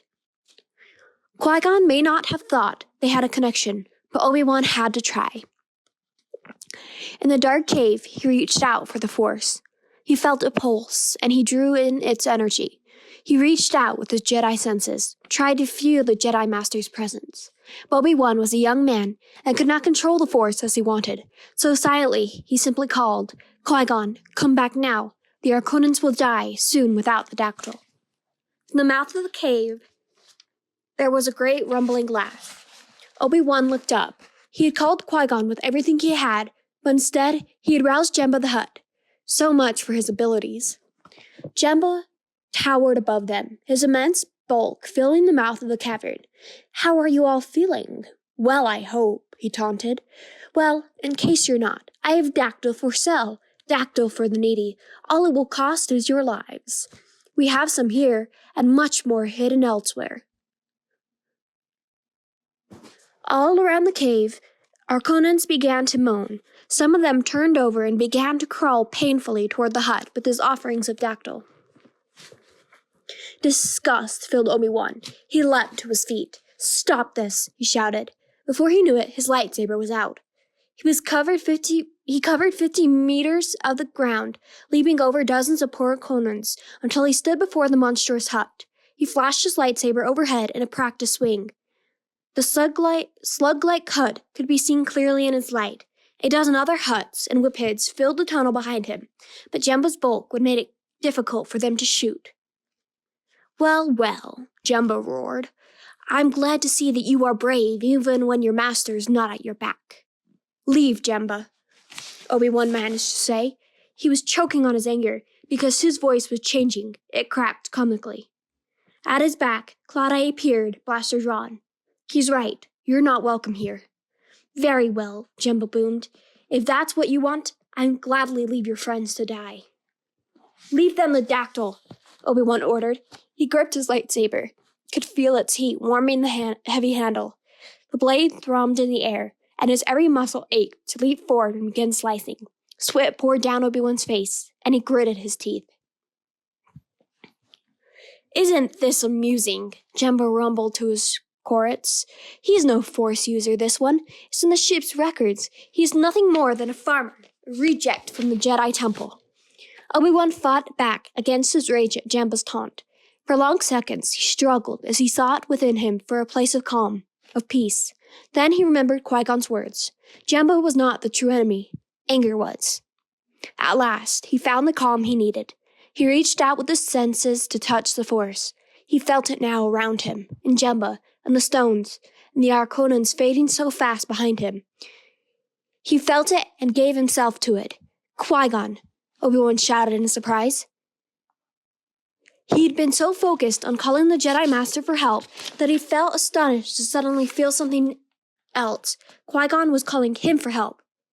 "Jemba, get out of my way," Obi-Wan said. "Qui-Gon's in danger." "Ha ha," the great hut roared. He slapped his sides as if laughing pained him. "Why does that not surprise me? Maybe it's because I sent my men to kill him." But it wasn't just Qui-Gon. Danger was coming to all of them. Qui-Gon wasn't just calling for help. He was trying to warn Obi-Wan. "I mean it, Jemba," Obi-Wan warned. "We're all in trouble." "What would you have of me, little one?" Jemba asked. "Do you want me to look down at my shoes so that you can stab me?" "Ho ho ho, that trick won't work on me. Huts don't have feet." He was wasting time. Obi-Wan somersaulted once in the air, landing in front of Jemba. Then, using the momentum of his landing, he sprang over the hut's head. Obi-Wan landed on Jemba's back, and the hut howled. "You have been warned," Obi-Wan shouted, gripping his lightsaber tightly. Then he raced down Jemba's tail and sprang over the heads of the surprised whiphead guards. Once one whiphead fired his blaster Obi-Wan's retreating form, but Obi-Wan managed to ring his lightsaber over his back and deflect the blow. He raced through the tunnels, past the startled huts and whipheads. His need to find Qui-Gon was overpowering. He was astonished to feel the Jedi Knight's warning call, to feel this connection. Behind him, a few whipheads roared war cries, but Jemba shouted above the rest, "No, leave him to me. The boy's mine." Chapter 21. "There, my friend," Qui-Gon said to the dragon. He pointed toward the caves. The dozen passages to the cavern were all set within a single hill, and from the sky, the cave mouths looked like wormholes. Qui-Gon fought to control the dragon's mind, bring it safely to the ground. He was worried. As far as the eye could see, dragons flocked toward the caves. Their roar was deafening as they called to each other. Qui-Gon had seen the giant trees in the Silver Forest of Dreams on the planet Kubini. Some of their vast leaves could be 20 meters wide, and when they fell in the autumn, they floated like giant rafts through the sky. That is what the dragons reminded him of. They dropped through the leaden skies, just as the leaves floated from the Kubini forest. Yet these creatures were deadly. Like Qui-Gon, they were headed toward the caves. Qui-Gon called with his mind, warning young Obi-Wan Kenobi. again of the danger. Then he waited as the dragons wafted downward, close to the narrow ledge outside the caves. Qui-Gon chose his moment, then sprang off the back of the beast. He landed on the ledge, steadying himself with a hand against the outside wall of the cave. The dragon flew off with a soft, confused cry, his mind released. Qui-Gon had taken 2 steps toward the cave when he saw Obi-Wan race from its mouth, lightsaber held high. Obi-Wan ran from the caves, only to stop short. He stared up at the sky in horror. At first, he thought it was just dark clouds, but now he realized that scores of dragons were blocking the sun, and they were all winging toward the caves. Never in his young life had he imagined such terror. His legs went weak, and his mind was suddenly blank. He didn't know what to do. Then he saw Qui-Gon heading toward him. Relief flooded him. The Jedi looked battered and bloody, and was holding one shoulder stiffly. Still, he was alive. "Did you get the dactyl?" Obi-Wan called. Qui-Gon nodded. "The Arconans? Still alive, but barely. Go, Qui-Gon. I'll hold the mouth of the cave." Obi-Wan expected Qui-Gon to argue, to send him back into the caves with the dactyl. The Jedi Knight merely gazed at him for a tenth of a second. In the Master's eyes, Obi-Wan saw respect and acceptance. "I will return," Qui-Gon promised, and rushed into the caves. In seconds, the dragons were on Obi-Wan. His lightsabers slashed and burned, sizzled and shrieked. Dragons roared in pain and fell before him. He was fighting better and stronger than he ever thought he could. But he knew he could not hold the dragons for long. Qui-Gon raced through the caves, past whipheads and hut guards, carrying his bag of dactyls. Such was the look of purpose in his eyes that no one dared to stop him. Instead, Jemba's guard cowered in fear, until Qui-Gon, halfway through the tunnel, met Jemba himself. "Halt!" the enormous hut ordered. "Where are you going?" Qui-Gon stared evenly at Jemba. "You had better get your guards to the mouth of the caves," Qui-Gon warned. "We're in trouble." "Ha!" Jemba laughed. "Your foolish pupil already tried that trick." Suddenly, a dragon roared near the mouth of one of the tunnels. The sound was astonishing. The cave trembled. Bits of dust shook loose from the roof. "It has started," Qui-Gon said evenly. He shouldered past the enormous hut and raced to get the dactyl to the Arconans. Gleb squeezed between 2 flat rocks and lay for a moment, his heavy blaster in hand, staring down at the caves. He had missed a chance to kill Qui-Gon Jinn. The big Jedi had already raced into the caves, but his pupil guarded the mouth of the cavern, lightsaber ready. He wanted the Master, but the pupil would have to do for now. Dragons hurled from the sky by the dozens, converging on the lad. Even Gleb had to admire the young Jedi's skill. His lightsaber struck again and again, and the boy showed no sign of tiring. It was almost a pity to kill him. Lightning split the sky. Rain pounded the stones over Gleb's head. One good thing about hiding under these rocks, at least it was dry. He raised his blaster rifle and tried to aim at the young Jedi. The boy's lightsaber flashed among the dragons. "All I need now," Gleb thought, "is one brief moment to pull off my shot. Just one." Chapter 22. The battle was like none Obi-Wan had ever imagined. He felt no fear. He had accepted his death. The odds were just too great against him. Now he only fought to protect the Arconans. He felt no anger. He did not hate the hungry beast that dropped endlessly from the blackened skies. The Force was his ally. He could feel it moving through him, and through the dragons. He leapt and somersaulted. He spun and slashed through muzzles and claws. The battle became a dance of sheer survival. As he danced, Obi-Wan changed. He felt subtle promptings he'd never felt before. He saw attacks before they came. He sensed the flail of a tail before it happened. The muscles of the dragons seemed incredibly defined, so that he could read the tiny flickers of movement that revealed which way a dragon would turn. Dead dragons piled on the ground around him. He gave himself entirely to the dance. After several long minutes, he began backing toward the mouth of the cave. He had an idea. If he could kill the dragons at the very mouth of the cave, the bodies would block the entrance. If enough entrances were blocked, they might have a chance. He fought his way back ferociously. He had just gained the entrance when he heard a familiar laugh. "Well done, little one," Jemba chortled. The enormous hut slithered from the shadows farther back in the cave. He held an oversized blaster rifle. Obi-Wan barely had time to glance at the hut, for 3 dragons had gathered at the mouth of the cave. "Help me," Obi-Wan called to Jemba as he fought. It would be so easy for the hut to shoot the dragons. He could help with his plan. Obi-Wan knew he wouldn't care to save him, but Jemba would certainly want to save himself. "Of course," Jemba chortled. "I'll help you to death." He raised his blaster and aimed. Glove huddled beneath his rock. Dragons lay at Obi-Wan Kenobi's feet. The boy stood with the mouth of the cave yawning wide behind him. The hut chuckled softly. He saw his chance and squeezed the trigger on his blaster. The bolt shot out, but to Gleb's surprise, young Obi-Wan must have sensed it coming, for he dodged to the side. The bolt barely missed him. Gleb shouted in rage and prepared to fire again. This time he would not miss. But suddenly, he felt huge teeth rip into his tail. He had been concentrating too hard. He had forgotten to keep a lookout. A dragon had found him.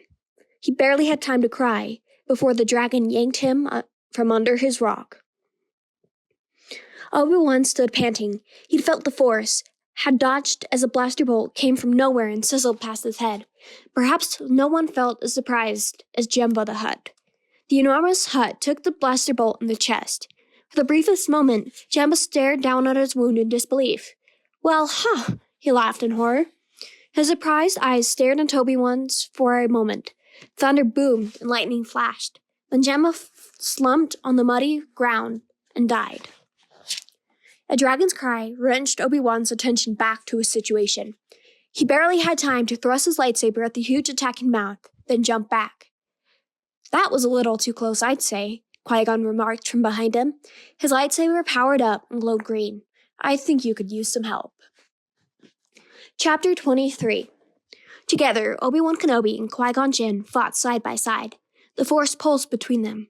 They knew without speaking where the other would move, when the other would strike. When Qui-Gon moved forward, Obi-Wan sprang back to protect his flank. When Obi-Wan leaped to the right, Qui-Gon made sure he covered from the left.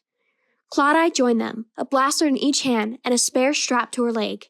Qui-Gon and Clawdai had worked quickly to administer the dactyl to the Orconans, and they had revived enough to stand together and fight. Trimba and a group of Orconans handled any dragons who dared breach the opening. Obi-Wan's plan worked. Dragon bodies piled up at the entrance, blocking it. Obi-Wan, Qui-Gon, and Clawdai led the small squad to protect it, and raced to the next cave opening. Then the battle began all over again. Before his death, Jemba had ordered the Whipheads and Hutts of Off-World Corporation to defend the cave where they had gathered. He instructed them to fire from the rocks outside the cave. It was a foolish strategy. Hundreds of miners had been slain. Finally, Obi-Wan and Qui-Gon convinced them to fight at the cave entrances and use the dragon bodies as shields. The off-world miners and the Jedi worked to guard the cave entrances, but dragons dug new entrances through the rock, so that at times they broke through and came at the miners from above or behind. That's where the Orcanons came in handy. By evening, it was evident to every hut and whiphead on that rock that the Orcanons were not cowards. They were creatures born to caves and to darkness, and when it came time to fight in their own element, they proved themselves to be ferocious and cunning. No dragon that tunneled through the cave's roof caught an Orcanon by surprise. Indeed, the Orcanons were so fierce that the Whipheads and Hutts finally retreated and left them to finish the battle. Near nightfall, Obi-Wan and Qui-Gon were still battling at the last entrance to the caves. Smoke rose from the dragon's mouth as they let out their piercing cries in the dusky air. But the cries had changed from war cries to signals. Suddenly, what was left of the flock roared and leapt into the air. Their dragons circled the island twice, then flew off in defeat. When a ragged cheer went up from the surviving Hutts and Whipheads, Obi-Wan thought that it was merely a cheer of relief. But when a huge Whiphead came out of the cave and gave him a rough pat on the back, and when the Hutts actually circled him and began to clap, Obi-Wan realized that these were not cheers of relief. Their former enemies cheered for the Jedi. And later, when he and Qui-Gon went into Jemba's chamber of the cavern and took the rest of the dactyl back for the Orconans, no one tried to stop them. Because of Jemba's orders, over 300 off-world miners were killed in the battle. 87 Orconans had lost their lives. The caves filled with Orconans' hum of mourning. Obi-Wan lingered at the cave, watching his friend grieve with his fellow Orconans. It was time for Citrima to be with his people. Obi-Wan put a hand on his shoulder and pressed gently, then walked away. The miners' workforce was nearly cut in half. While the Arconans grieved, Cloud-Eye made plans for their future. She went to one of Jumba's chieftains, a hut named Agada, and said, "Agada, I want to hire you and your people." "Which ones?" Agada asked suspiciously. "All of you," she said. "You're temporarily the head of these men until you reach Bandomir. I'll buy out your contracts." "And then what?" Agaba asked. He had a cunning look in his eyes, as if he wondered how he might make a profit. "I'll offer all of you an invitation to work for our mining company," Cloud-Eye said. "We share the profits, so it's a step up for you. Think about it. When you get to Bandomir, your bosses will dominate you. Put someone else over your head. This is your chance to escape from off-world mining, get a decent jobs that will pay you better now, and in the long run." Agaba licked his lips and stared all around like a cornered Jawa. "Our contracts would not be cheap," he said. "I would want, say, 2,000 per worker."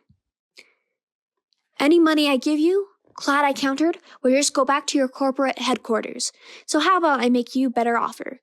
I'll give you 20 for each worker, and a personal bonus to you of 20,000 just for signing with me." Agaba's eyes grew with delight. Cloud-Eye hid her own glee. Agada would accept the deal at agreed, but the rest of the workers would have their freedom. Chapter 24. Qui-Gon knew when to admit he had been wrong. He had underestimated Obi-Wan Kenobi. The repairs were almost done. They were scheduled to leave at dawn. Qui-Gon left the ship to take a last look at the Great Sea. He needed a moment to consider all that had happened. The surf pounded the rocks around him as he gazed at the planet's 5 multicolored moons, already beginning to dim with the rising light. He thought about Yoda's words, spoken only 3 days ago. "By chance alone, we do not live our lives. If take an apprentice, you will not, then in time, perhaps fate will choose." Qui-Gon still wasn't sure if fate had appointed Obi-Wan as his Padawan, or if it had just thrown them together for one odd adventure. He thought it a coincidence that both he and Obi-Wan Kenobi were going to Mandomir. After all, Yoda had sent the boy to Mandomir, while Qui-Gon's orders came from the Senate, from the Supreme Chancellor himself. There was no way that Yoda and the Supreme Chancellor could have plotted this together. But here it was. Both of them were going to Bandomir, and Qui-Gon had an uneasy feeling about this assignment. And there was a further matter. It was not a simple thing for one Jedi to touch the mind of another. It was an intimate thing, the kind of thing usually done between the closest friends, or between a knight and his Padawan. For the first time in a very long time, Qui-Gon didn't know what to do. When the path isn't sure, better to wait it is, Yoda had told him many times. Now he would use Yoda's advice, even though he suspected Yoda would want him to take the opposite position. He would not ask Obi-Wan to be his Padawan. He would wait, and he would watch. They had separate missions on Bandomir, but he would keep an eye on Obi-Wan. One mission was not enough to test the boy. There would be more to come. Only then would Qui-Gon be able to tell how true Obi-Wan was to his Jedi purpose. Bandomir would test him, for Obi-Wan was unhappy with the mission he'd received. Qui-Gon smiled. He had to admit, the boy was no farmer. He was meant for different things, but whether his paths would intersect with Qui-Gon's, he still didn't know. Until he did, he would not choose. The boy would have to be strong to dispel the shadow of the one who had come before, and Xanatos cast a long, deep shadow. Qui-Gon turned away from the rocky shore and headed back to the ship. Yes, he would keep an eye on young Obi-Wan. And besides, he had a feeling that fate would give him no other choice. Qui-Gon walked through the labyrinth of the ship's corridor until he reached Obi-Wan's cabin. He knocked on the door. "Come in," Obi-Wan called. The boy was sitting cross-legged on the bed, staring out at the mountain crags. "I'll be glad to leave this place," Obi-Wan said, by way of greeting. "I saw too much death here." "You did well," Qui-Gon said. "I felt the Force move in you." "It was astonishing," Obi-Wan said quietly. "I thought I understood its power, But I see that I only glimpsed one corner of what it could do. For years, I thought myself worthy of it. But it was not until I recognized my own unworthiness that the power began to fill me. Obi-Wan turned to Qui-Gon. His eyes searched his face. Do you know what I mean? Qui-Gon smiled. You are learning, and yes, I know what you mean. Silence grew between them, but it was a comfortable silence. Always before, Qui-Gon could almost hear the pleading Obi-Wan was holding back. Now he felt only acceptance of Qui-Gon's feelings and his own fate. Another victory for the boy. He was impressed. We should reach our destination tomorrow, Qui-Gon remarked. I fear there will be nasty business on Vandermeer. Obi-Wan met his gaze. The look in his dark eyes was troubled. Yet underneath it, Qui-Gon sensed his strength. I know, Obi-Wan said. I feel it too. Afterward, Obi-Wan Kenobi had been raised in the Jedi Temple at Coruscant, a world teeming with people, a world whose every piece of land was covered by skyscrapers. When the monument dropped through the atmosphere of Vandermeer, he marveled at the jungles and plains, the broad expanses of empty land and wide seas. He never imagined that there could be so much wilderness on one planet. The port on Vandermeer was a small building, a hangar that could barely hold a freighter the size of the monument. Obi-Wan followed Qui-Gon cautiously from the ship. A planetary police officer was waiting. When he saw Qui-Gon, he hurried over. Welcome. My office will, of course, be at your disposal. Qui-Gon nodded. Can you tell me what this is all about? The Supreme Chancellor said that you requested my help. Mine specifically. Perhaps this will explain, the officer said. He handed an envelope to Qui-Gon. He tore it open and pulled out a folded note. As he read, Qui-Gon's face paled and his breath caught. Obi-Wan read over Qui-Gon's shoulder. It said, I have been looking forward to this day. The note was signed by someone named Xanatos. This has been Star Wars, Jedi Apprentice Book 1, The Rising Force, written by Dave Wolverton, read by Michaela Birmingham. More books in this series coming soon.